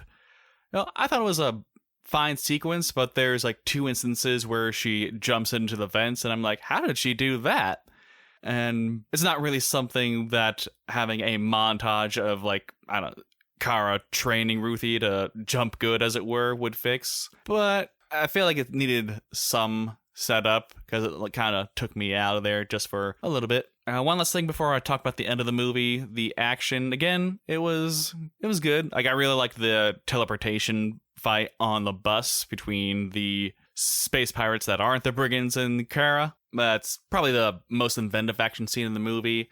And then the very end movie fight with the Green Sun. Distracting green screen work is what I'll say. Not as bad as, say, Black Widow from the climax of that movie, but still pretty noticeable. As for the climax of this movie, this is kind of where I can see people being put off by this movie. Like, I don't need complete total pacifism in my movies, my stories I consume. Like, I do like action. I'm fine with, like, action movies where the villain ends up dead in particular circumstances, but something about the way that the movie builds up how Ruthye needs to let go of revenge and spare Krem so that she doesn't completely ruin herself for life, only for Kara to basically do the deed for her. I really can't help but think about the book where the final fight that Kara takes place in is happening in space, and Ruthye is left all alone with Krem.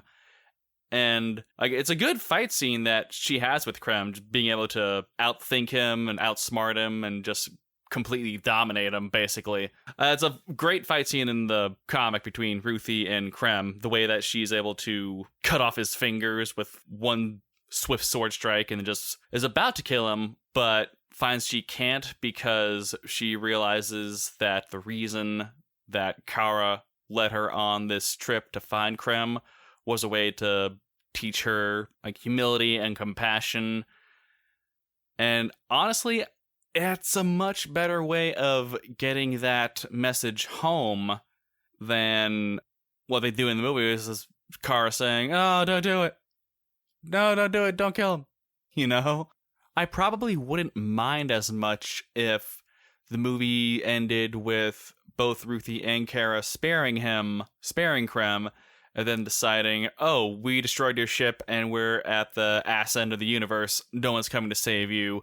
And then just leaving him to die there. Like, Batman Begins, I don't have to kill you, but I don't have to save you, basically. Or if it ended with, same as before, with Kara and Ruthye sparing Krem, but then the girls that Krem's crew had trafficked, who are now armed with guns, decide they want to kill Krem, and Supergirl, like, basically doesn't stop them. Like, it's, like, very similar to the scene in the comic where one of the brigands is basically stoned to death by a crowd, and Ruthie's like, I know he deserved his fate, but I thought you'd save him. And Kara's like, oh, did you now? Or better yet, since I haven't really talked about him too much at all in this little recap review, if that one guy, that one brigand with a mohawk that Lobo was hunting after, if somehow he died or lost his hair or something or other in a way that Lobo could not recover for his bounty.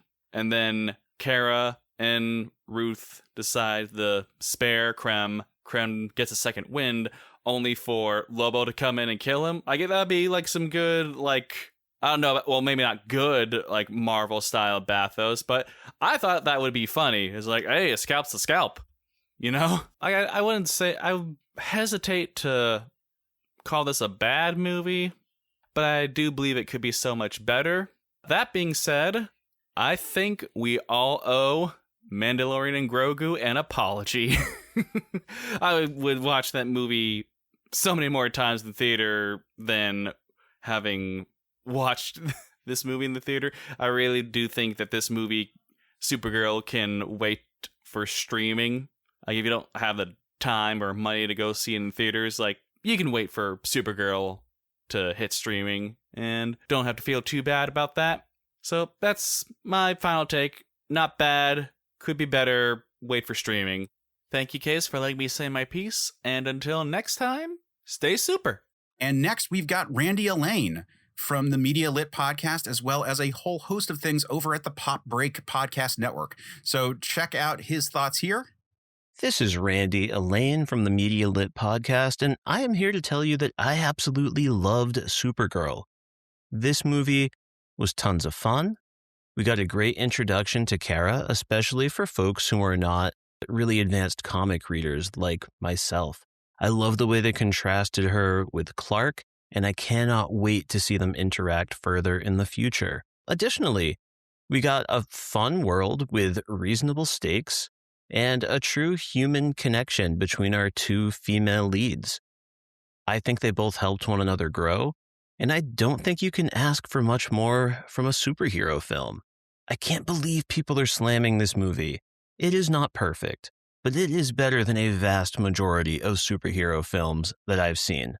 My critiques are pretty small.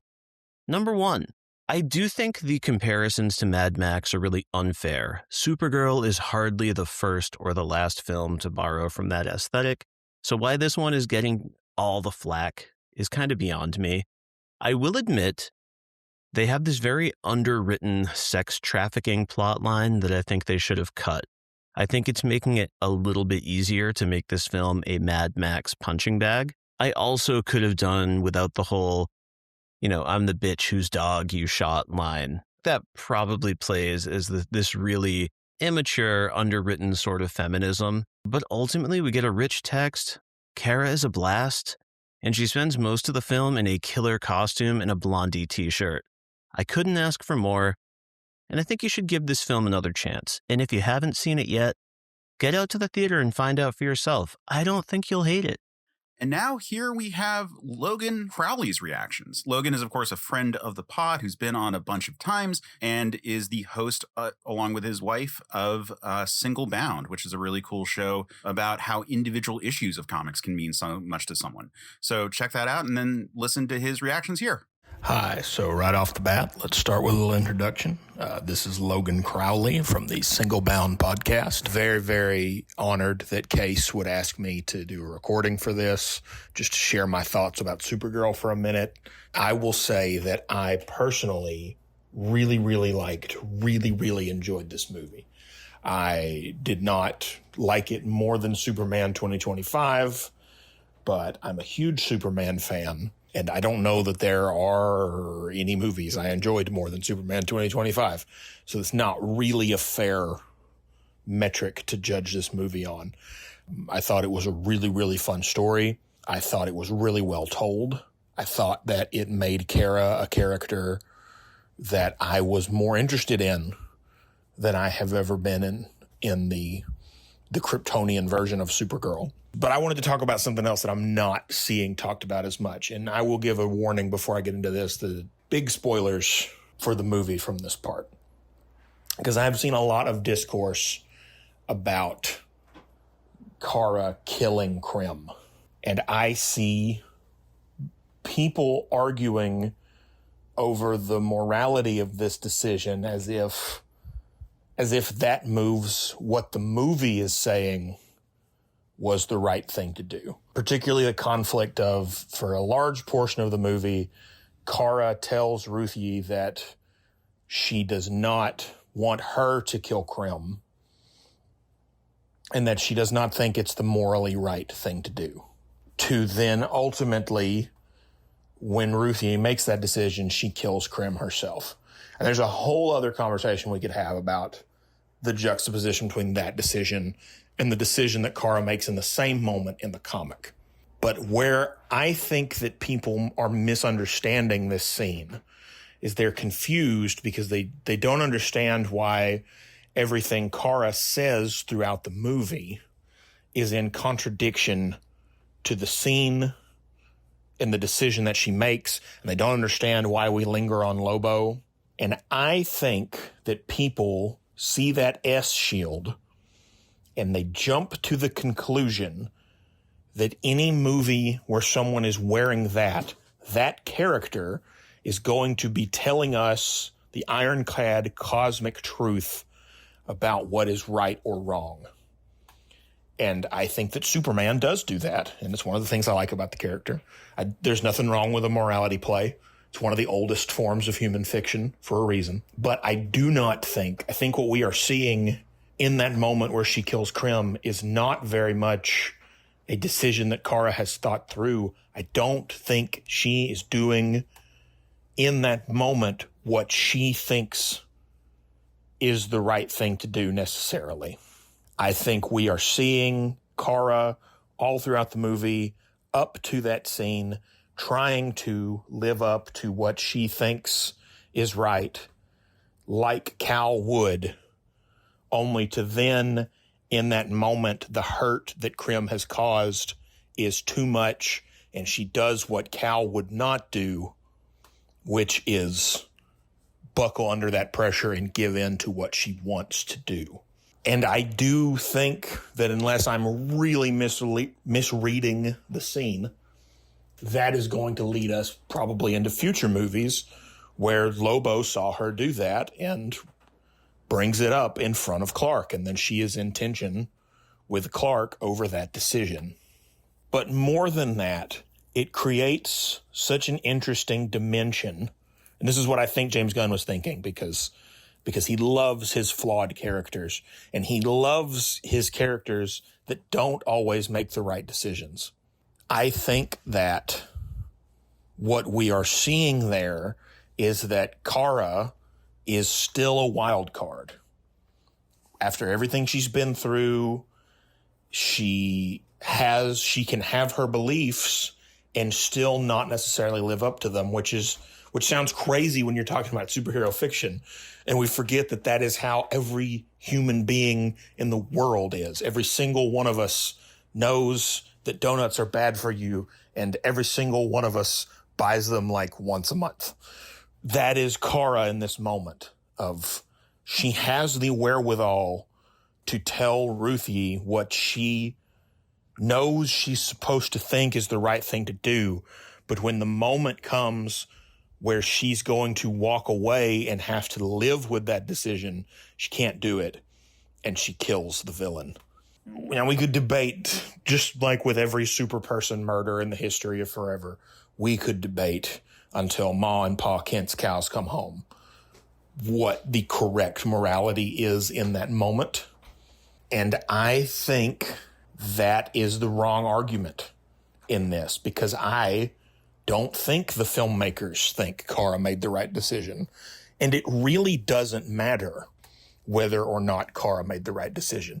It is the contradiction between what she says is the right thing to do the whole movie and what she does in that moment that is what makes Kara a compelling character.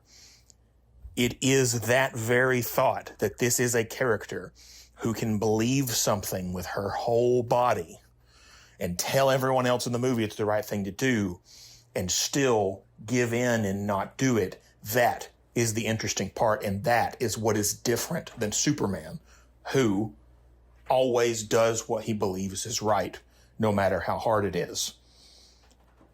And I look forward to seeing where that goes. in future movies. I think that's a very interesting dynamic for Superman to have with his younger cousin, who is also a Kryptonian, who he has brought into the world and put his symbol on, and is this last remnant of his blood family that he is desperate to have work well, but she is just not like him in this fundamental way, this consistency. And maybe she will be. Maybe the arc of this will be Kara overcoming this part of herself, or maybe it's not. Maybe the arc is the characters having to learn how to live with each other when they do not agree on this most fundamental aspect of their philosophies. I don't know, but that is a very interesting place to start the relationship of Superman and Supergirl in. And it made me, 10% more excited for Man of Tomorrow, which means I'm now 219% excited for Man of Tomorrow. So bravo. I like it. Good movie. And I will be waiting in the parking lot with brass knuckles for anyone who disagrees. So, have a good evening. Thank you again so much, Case, for inviting me to do this. I hope everybody has a super time listening to this. And last but not least, we've got Red from Overly Sarcastic Productions taking us home with a truly epic response to the movie. I saw Supergirl a couple days ago. I thought it was a completely fine movie, like a 6 or a 7 out of 10. It wasn't super complicated. It wasn't particularly striking. I am admittedly struggling to remember some details from it, even though it's only been a couple days at time of recording.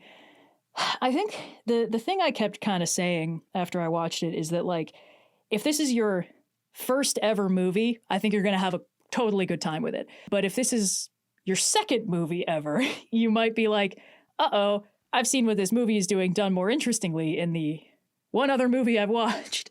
The plot is fairly straightforward. It's kind of got like a classic Old West story archetype of, oh, this kid, wants to hire a gunslinger to take out the man what killed her pa, very standard. And this is also true to the comic it's based on, with Supergirl Woman of Tomorrow, which after I watched the movie, I immediately went and read the comic to sort of do a little compare and contrast. And that's when my assessment of the movie kind of dropped from a 7 out of 10 to a 6 out of 10. And there's a couple reasons for that. Obviously, it's unlikely to be a direct comic adaptation, and it certainly was not attempting to be. But there are so many specific details from the movie that are borrowed from the comic that it kind of feels like there was a very intentional effort made to do justice to the comic, which is why it's really weird that it feels like it kind of fundamentally misunderstood the comic's ending. Basically, the girl is like, I want this man dead for what he did. And Supergirl has kind of been being like, maybe we don't do that. Maybe revenge, not the best approach.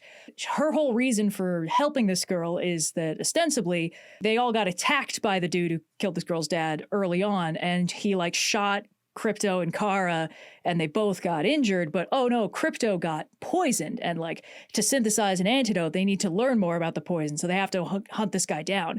And admittedly, when I was reading the comic, I was like, and then they spend months hunting this guy? Is Krypto still poisoned? It's been a really long time. And then the comic reveals Krypto was actually never poisoned. This is a cover story Supergirl came up with to explain why she's why she's, helping this girl do this thing. Because what she's actually trying to do is essentially guide her through the process of realizing that revenge won't heal the hole in your heart. And of course, this is resonating with Kara's personal experience because she lost Krypton. She lost Argo City. She lost her entire family slowly while she was adult and aware enough to know that it was happening.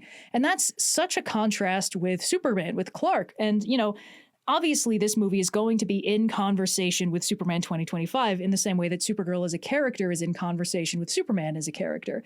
And pretty much the primary point of contrast between them is that Superman doesn't remember Krypton. He was a baby when he left, whereas Kara was 12, 13, young adult when Krypton exploded. So she remembers all of it. She had to watch it get ripped away from her. Whereas with Clark, Krypton is almost a hypothetical, this idealized past place that's no longer there.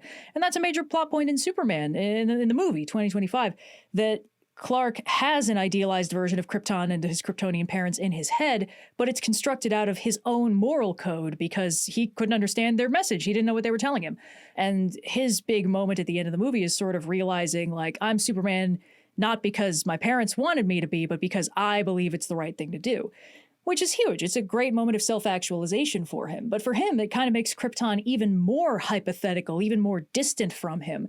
Whereas with Kara, the loss of Krypton at Argo City is like an open wound on her soul. And like this whole movie and the comic that it's based on is basically about Kara is grieving and in horrible pain and dealing with it very, very poorly.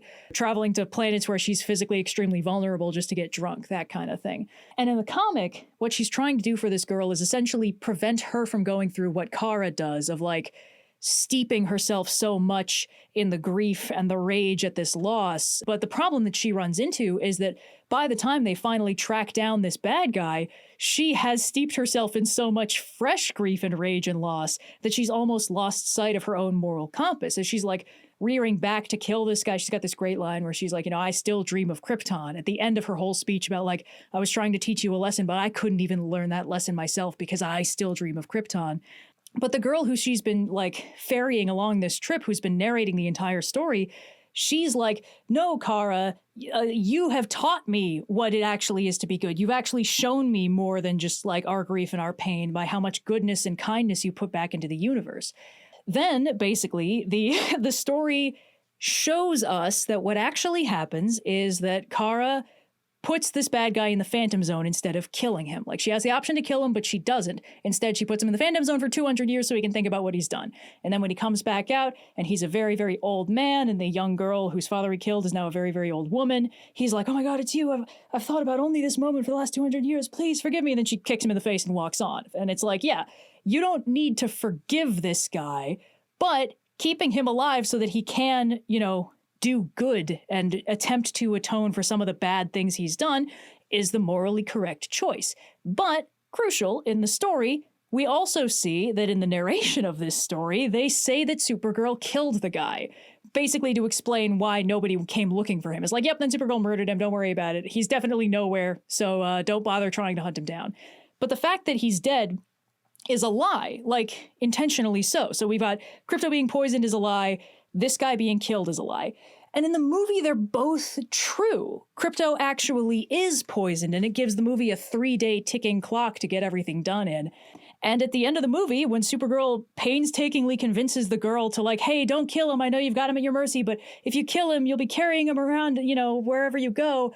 And then she walks away, and then Supergirl just stabs him herself. And it's like, the moral of the story is don't murder your enemies. Hire a hitman to do it for you, because it's only bad if you feel something about it.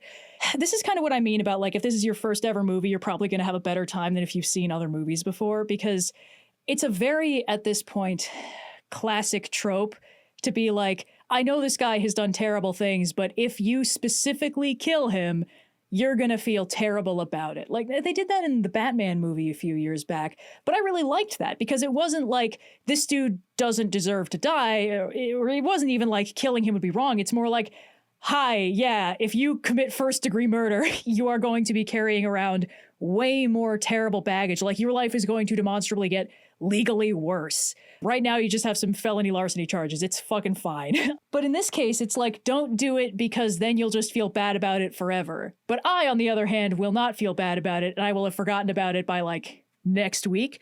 And the thing is, that's in character for this version of Supergirl. She is an absolute mess. She's very ruthless. It doesn't really surprise me that she's willing to do this. From the way that those fights were choreographed earlier in the movie, it really doesn't look like she has a no-kill policy at all. She's clearly fine to just let people die, whatever. And I think that's okay. Again, she doesn't need to be Superman again. She can have her own thing going on, and she clearly does. It's just, the comic has such a strong internal theme about, like, Kara remembering what it means to be good. Like, her mother's dying words, be good. And in the comic, she's like, I've been dealing with these terrible, terrible things for so long. I'm forgetting what that means. And the girl who she's accompanying is like, no, it's this thing you've shown me. And that helps Kara remember it and then do the right thing. And the movie has the same thing with her mother's dying words, like, be good. And at the end of the movie, Kara returns to Earth, stops running from her problems and her trauma, meets back up with Clark, says she's planning on staying for a while, helping him out.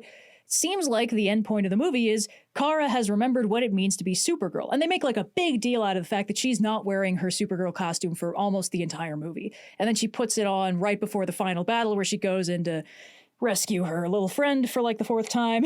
It's clearly supposed to be about her coming into her own as Supergirl, but her big climactic action is stabbing a dude in the throat when the comic it's based on explicitly framed that as like a moral wrongdoing that she would carry around for the rest of her life if she did that. So it's a strange choice.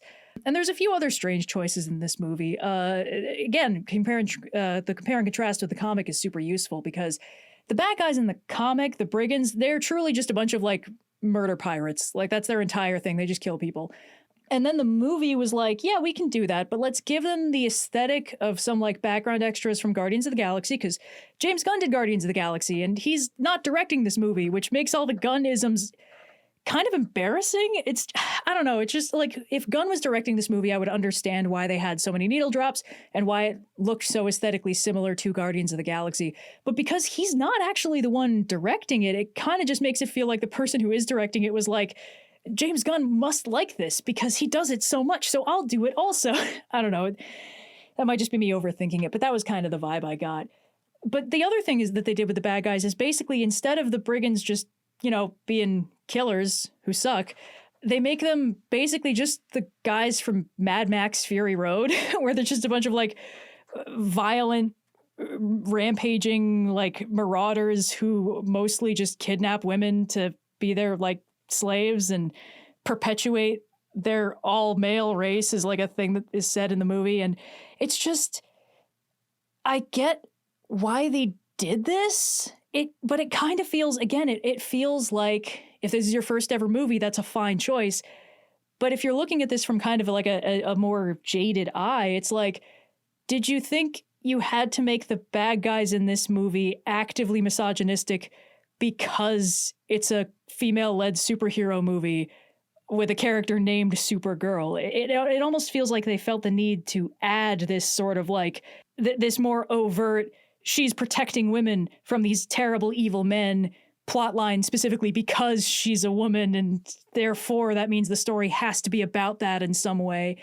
And the comic it's based on does absolutely none of that. They're just like, Supergirl is a hero, and that's what matters. And like the girl she's aiding is also a girl, in case you didn't notice, but like, I don't know. I don't want to be like, oh, why they have to make a big deal out of it? But it feels very clumsy. It feels like a very ham-fisted way to incorporate a fairly stock antagonistic archetype into a story that didn't originally have it, just to sort of re-emphasize, like, that's right, we're doing girl power this movie. And I was like, it's not the 90s. We don't need to be doing it like this. Anyway, I guess that was in the grand scheme of things kind of a minor nitpick. But once you see the Mad Max Fury Road connections, you kind of can't unsee them. It's weirdly everywhere.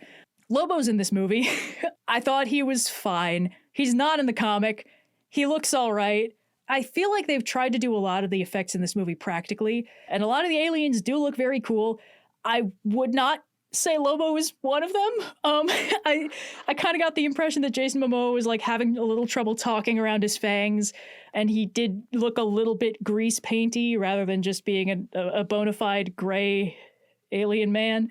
I did think he was funny. I thought he was pretty charming. There's one sequence where I'm just calling her the girl who Supergirl is helping because at gunpoint I could not remember her name. But she's like, the bad guys have captured her, and this is pretty par for the course. Up to this point in the movie, she has done almost nothing physically impressive. Makes sense. She's a pretty young kid. She's never really used a sword before. She's kind of specifically hiring somebody to do the dirty work because she can't do it herself.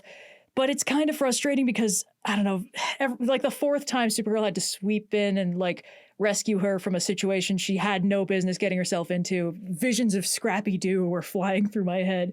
But there's a bit where the bad guys have her captured in a cell next to Lobo, who's also there for some reason. And she does the like, oh no, please let me out. Take me to your leader. I promise I'll tell him everything. And as soon as they come in, she like fully overpowers the guard and like steals his keys. And Lobo's in the other cell like, yeah, this kid rules actually. And that got a chuckle out of me. I thought that was pretty sweet.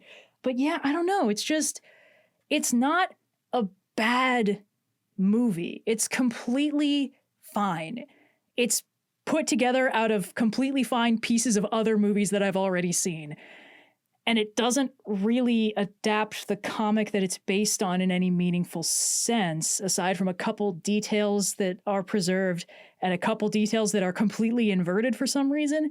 It's not terrible, but I think it's really hampered by the fact that there's no way it gets out of this without being directly compared to Superman 2025, which was a phenomenal movie. Like, just absolutely spectacular, absolutely blew a lot of previous DC movies out of the water. And it kind of made it look easy, weirdly. Like a sentiment I saw after that movie a lot was people being like, was that so fucking hard? Just make Superman kind and nice. It's not that complicated. You can throw problems at him that he can't solve by hitting them really hard. It's not hard.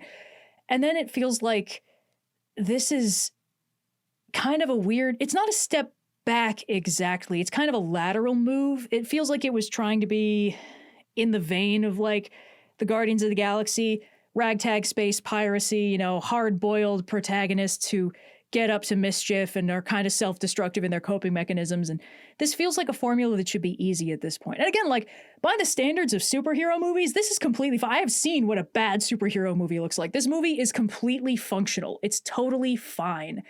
All these complaints are essentially nitpicks, or like, this could have been a little bit more original and a little bit more creative. Could have just borrowed a little bit more from the original comic. Like, you didn't need to throw in Comet the Super Horse.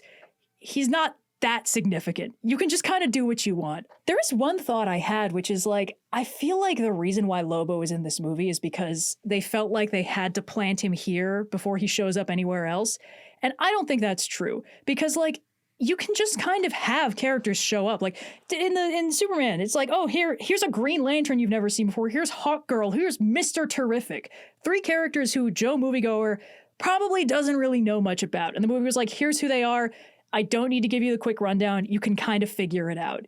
Everything you need to know about them, they will just simply demonstrate on the screen. And I feel like you could very easily do something with that, of where it's like, oh, here's Lobo. He's a big, scary, strong guy from outer space who's kind of a maniac. Like, that's kind of how they did it in Justice League. There's an episode where Superman is presumed dead, and at his funeral, Lobo just turns up and is like, what's up, everybody? The main man heard you had a vacancy for a big guy who's strong and hits hard. And it's just, then he's just with the Justice League for the next couple episodes, and then he fucks off as soon as Clark comes back from the dead. And it's just, most people watching that probably hadn't watched Superman the Animated Series, where I think Lobo showed up first. And it's just like, okay, you know, Superman gets around. He does a lot of stuff. It kind of makes sense that a guy like this would show up at his funeral. And at some point, you're always going to just be dropping a character in without explanation. It's just, I don't think he needed to be in this movie. And there's a bit when he first turns up in one of like 4 seedy bars that they spend time in this movie. He shows up and Supergirl like pulls the girl she's with aside and is like, no, don't talk to that guy. Don't make eye contact. That's Lobo. He's this maniac, like all borderline immortal, like killed his entire planet to prove he's the strongest. And I was like, I was having flashbacks to the Suicide Squad. You know, this is Katana. She's got my back. It's like, this isn't how you introduce a character. You don't look directly at the camera and list their 3 most salient character traits. It's just, it feels like they were afraid of confusing the audience. But I think Superman 2025 kind of proved that the tolerance for confusion in a comic adaptation is actually pretty good. Like, you can kind of just throw something at me, and as long as you explain their salient details, or rather demonstrate them, not explain, I'll kind of get it. Did I know much about Mr. Terrific before Superman 2025? Not really. I knew he showed up in Justice League Unlimited, and I knew he was smart. And then they're like, he's smart, he's got little robot orbs and a chair that can fly, and he's really smart. And that's it. That's great. That's all I needed to know. And with Lobo, it's like, all I needed to know is that he's a badass. And that was kind of self-evident. So, I don't know. It was a strange set of decisions went into this movie. Obviously, you know, I think a lot of people are like, oh my God, is this the death knell of the new DC universe? No. Come on. It's super easy to make, I was about to say, it's easy to make a good movie. Like, I know it goes into making a good movie, but I feel like the things that are slightly subpar about this movie are still worlds better than a lot of the stuff we were getting in like the early 2000s. Like, people have forgotten where the bar actually is on superhero movies. This is completely fine. And if you watch it without reading the comic and just take it on its own merits, it's a little bit better than that. And it's just, but you do read the comic. The comic is really, really good. I thought that parts of it were quite beautiful. Parts of it were very good. I liked the little confirmation that Jor-El was actually just kind of a weirdo and the rest of the Kryptonians were not on board with the conquer the earth and subjugate its people and, you know, re-perpetuate the Kryptonian race. Because that was a bit of a weird swing in Superman 2025. I think that's the only writing decision where I was like, can we stop making the Kryptonians just Viltrumites again? Like, we're subverting the subversion back to being the boring thing. But anyway, yeah, movie was fine. I did roll my eyes a little bit when the entire inciting incident of the movie was Krypto's in trouble again, because they also did that in Superman 2025, and it worked pretty well. But when we do it enough times, again, visions of Scrappy-Doo dancing in my head. But yeah, that's about all I got. Hope there's something usable in here, and I will talk to you later. And that's it for listener feedback. I just want to thank everyone involved for submitting their thoughts. I really appreciate getting a diversity of opinions on the movie. I think that this is a really fun topic that invites a lot of conversation. So I just wanted to thank everyone for participating in that conversation. And with that, we're back to the regular episode. But yeah, so like I said, that kind of covers a lot of the thoughts I had about this movie. I think that the stakes of Act 3 just weren't high enough. And it doesn't have to be Supergirl's in danger. It could have just been like the girls are in danger, you know, and Ruthie's in danger in ways that like made it more interesting. But if that had been, you know, stronger, I think that the rest of the movie would have been more forgivable. Like everything else, I think are like relatively minor nitpicks, you know, like hating the girl from Ipanema, like, sure. Like it's not going to kill a movie for me. Saying like, oh, we could have used a little bit of dialogue about at Argo City. Like, sure. Also not going to kill the movie for me. Because there's so many things to like about it. Millie Alcock is great in it. David Corenswet coming back as Superman, so good. All the stuff in Argo City, really good. The concept of a girl who has all this power, who is also so messed up in the head because of the trauma of her world being destroyed, really good. Yeah, definitely. Mm-hmm. So that's my take on this movie. I you know, like I really wanted to love it as much as I loved Superman going in, and I didn't, and that bums me out. But I still liked it. Yeah, it was a fun movie. What would you say your score is? Your final score, Case? Now that I've given like a letter grade, I've given different like number grades over the whole thing. So it depends on the rating system, but like we're settling into the like. It's like a C+, which is like a 6.5 or like a 3-star out of 5. Okay. Jmike? I gave it a B- when I walked out the theater. I was like, this is fun. Like I wasn't like I went in knowing exactly what I was getting into. So I wasn't like super low or super high. I was like, this is gonna be a fun movie. I'm gonna enjoy myself. And I was like, yeah, it was fun. I had a fun time. It didn't wow me, but I still enjoyed myself. Nice. My score is a heart eyes emoji followed by my phone number. Yes. I love how you're just like teeing that one up for yourself. Yeah. And the phrase, I can fix her. So that's our thoughts on Supergirl. Like I said, like solid movie. If you listen to this episode and listen to me kvetch, like, and haven't seen it, like it's still worth going to see. I just don't know how many times I'm going to see it after. Like I'm like when it comes on streaming or on DVD, I'm definitely going to like check it out again. I was tempted to try to go see it again before we recorded this, but I wasn't dying to go see it. And which is different than Superman. Superman, I like resaw in theaters multiple times. I got a bootleg of it so I could like watch it while I was on a work trip. How dare. But I mean, for this movie, it's like, it's very short, it's very concise. You get everything that you're going to get out of it. Like, They put it out there. It's everything. You're not really missing too much to go see it again, honestly, unless you really want to. I'm going again this weekend. So but if you really want to go see it again. But like once you've seen it once, you've basically seen everything. There's no after credits. There's no after credit scene. Yeah, that's important to mention. No mid credit scene. Nothing. Yeah, because there were a bunch of people in our theater who were sitting there, and we were just kind of like, we're just gonna leave. Yeah, I looked it up ahead of time. I always look it up ahead of time. Yeah, I think you should all watch it and watch it multiple times and let it make $1 billion so I can do a victory dance in front of all the incels online. Yeah, I will say the fact that it's coming in as low in the box office is kind of a bummer because it doesn't deserve that. I will say I know 2 people, girls, who would love this movie who said, "Oh, I heard the reviews were bad. I'm not going to go watch it." So, and that's like not critic reviews, but the people have been complaining for months.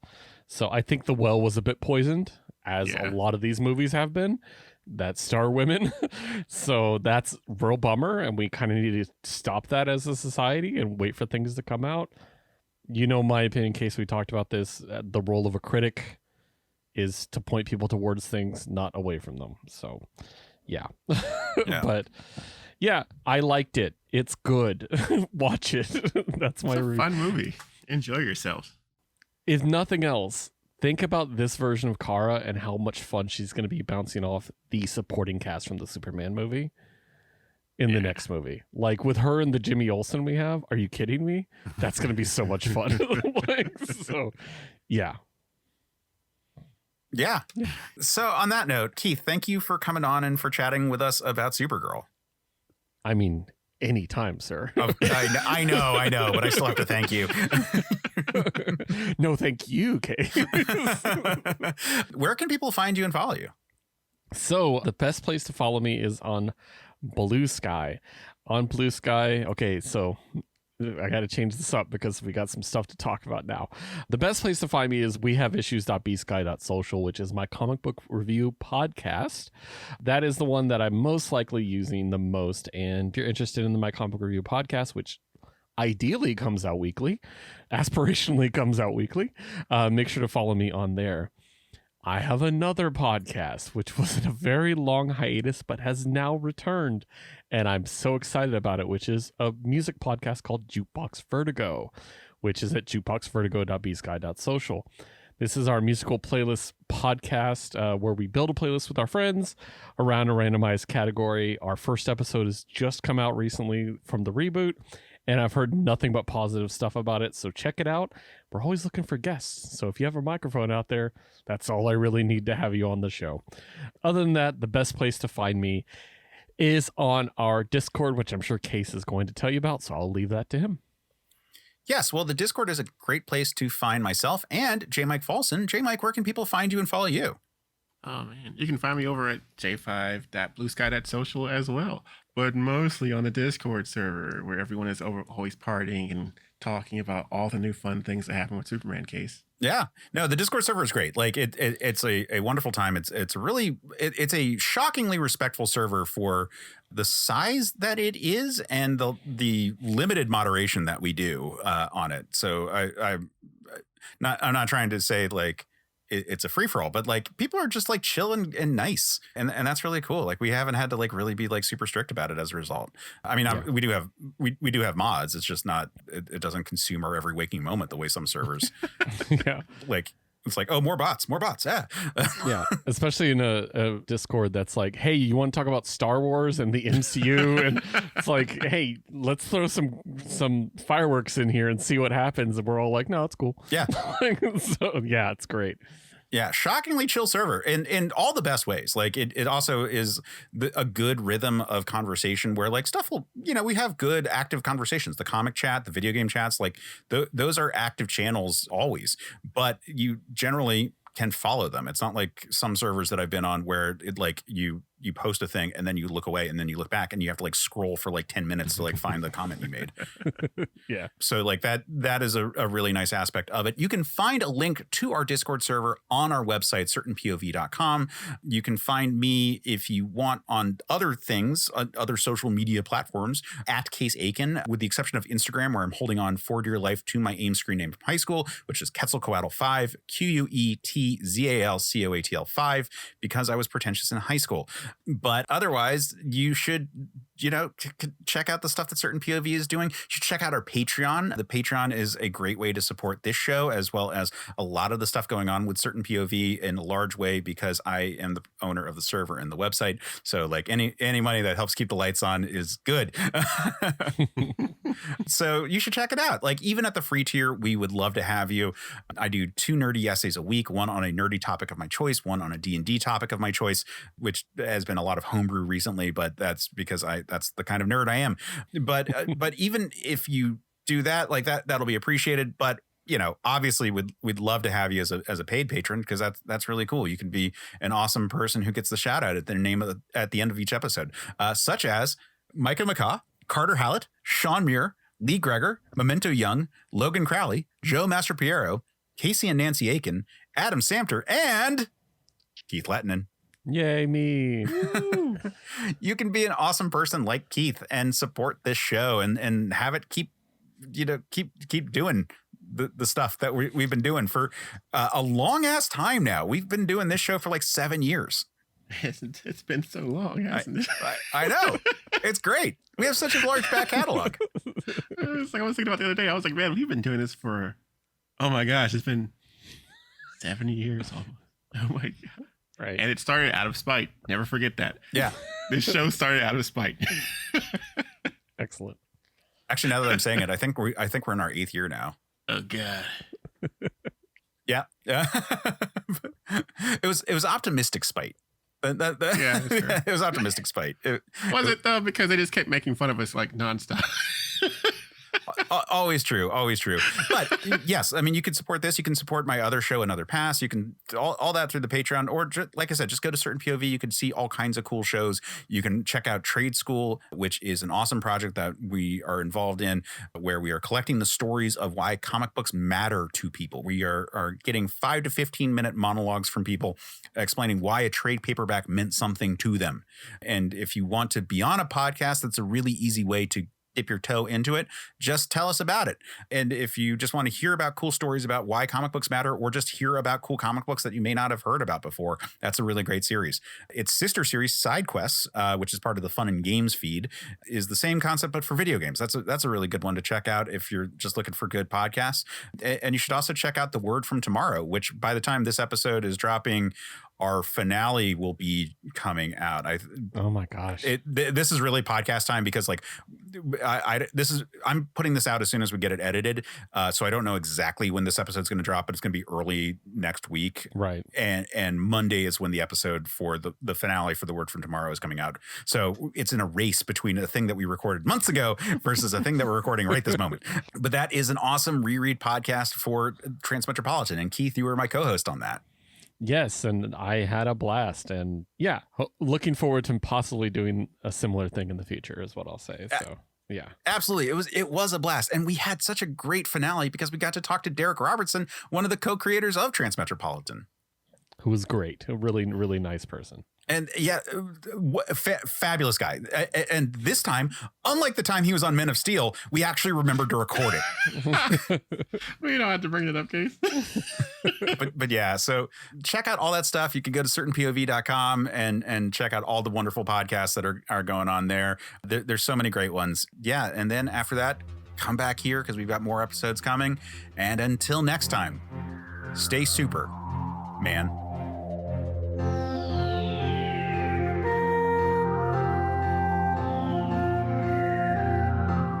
Men of Steel is a Certain POV production. Our hosts are Jmike Folsom and Case Aiken. The show is edited by Sophia Ricciardi. Our logo is by Chris Batista, and episode art is by Case Aiken. Our theme is by Gen Moonen. All right, Josue, let's go through our new Comic Day stack. We have a lot to review. I know. Maybe we've gone too far. Well, let's see. Marvel, of course. DC. I got Image, Dark Horse. Black Mask, Boom, IDW. Aftershock, Vault, of course. Mad Cave. Oni, Valiant, Scout. Magma, Behemoth. Wow, that's a lot. Well, all we need now is a name for our show. We need a name for a show about reviewing comic books every week. Something clever, but not too clever. Like a pun? It's kind of cheesy. Yeah, it's something that seems funny at first, but we might regret later on as an impulsive decision a few dozen episodes in. Yeah, we'll think of something. Join Keith and Josue for We Have Issues, a weekly show reviewing almost every new comic released each week. Available on Geek Elite Media and wherever you listen to your podcasts. CPOV. CertainPOV.com.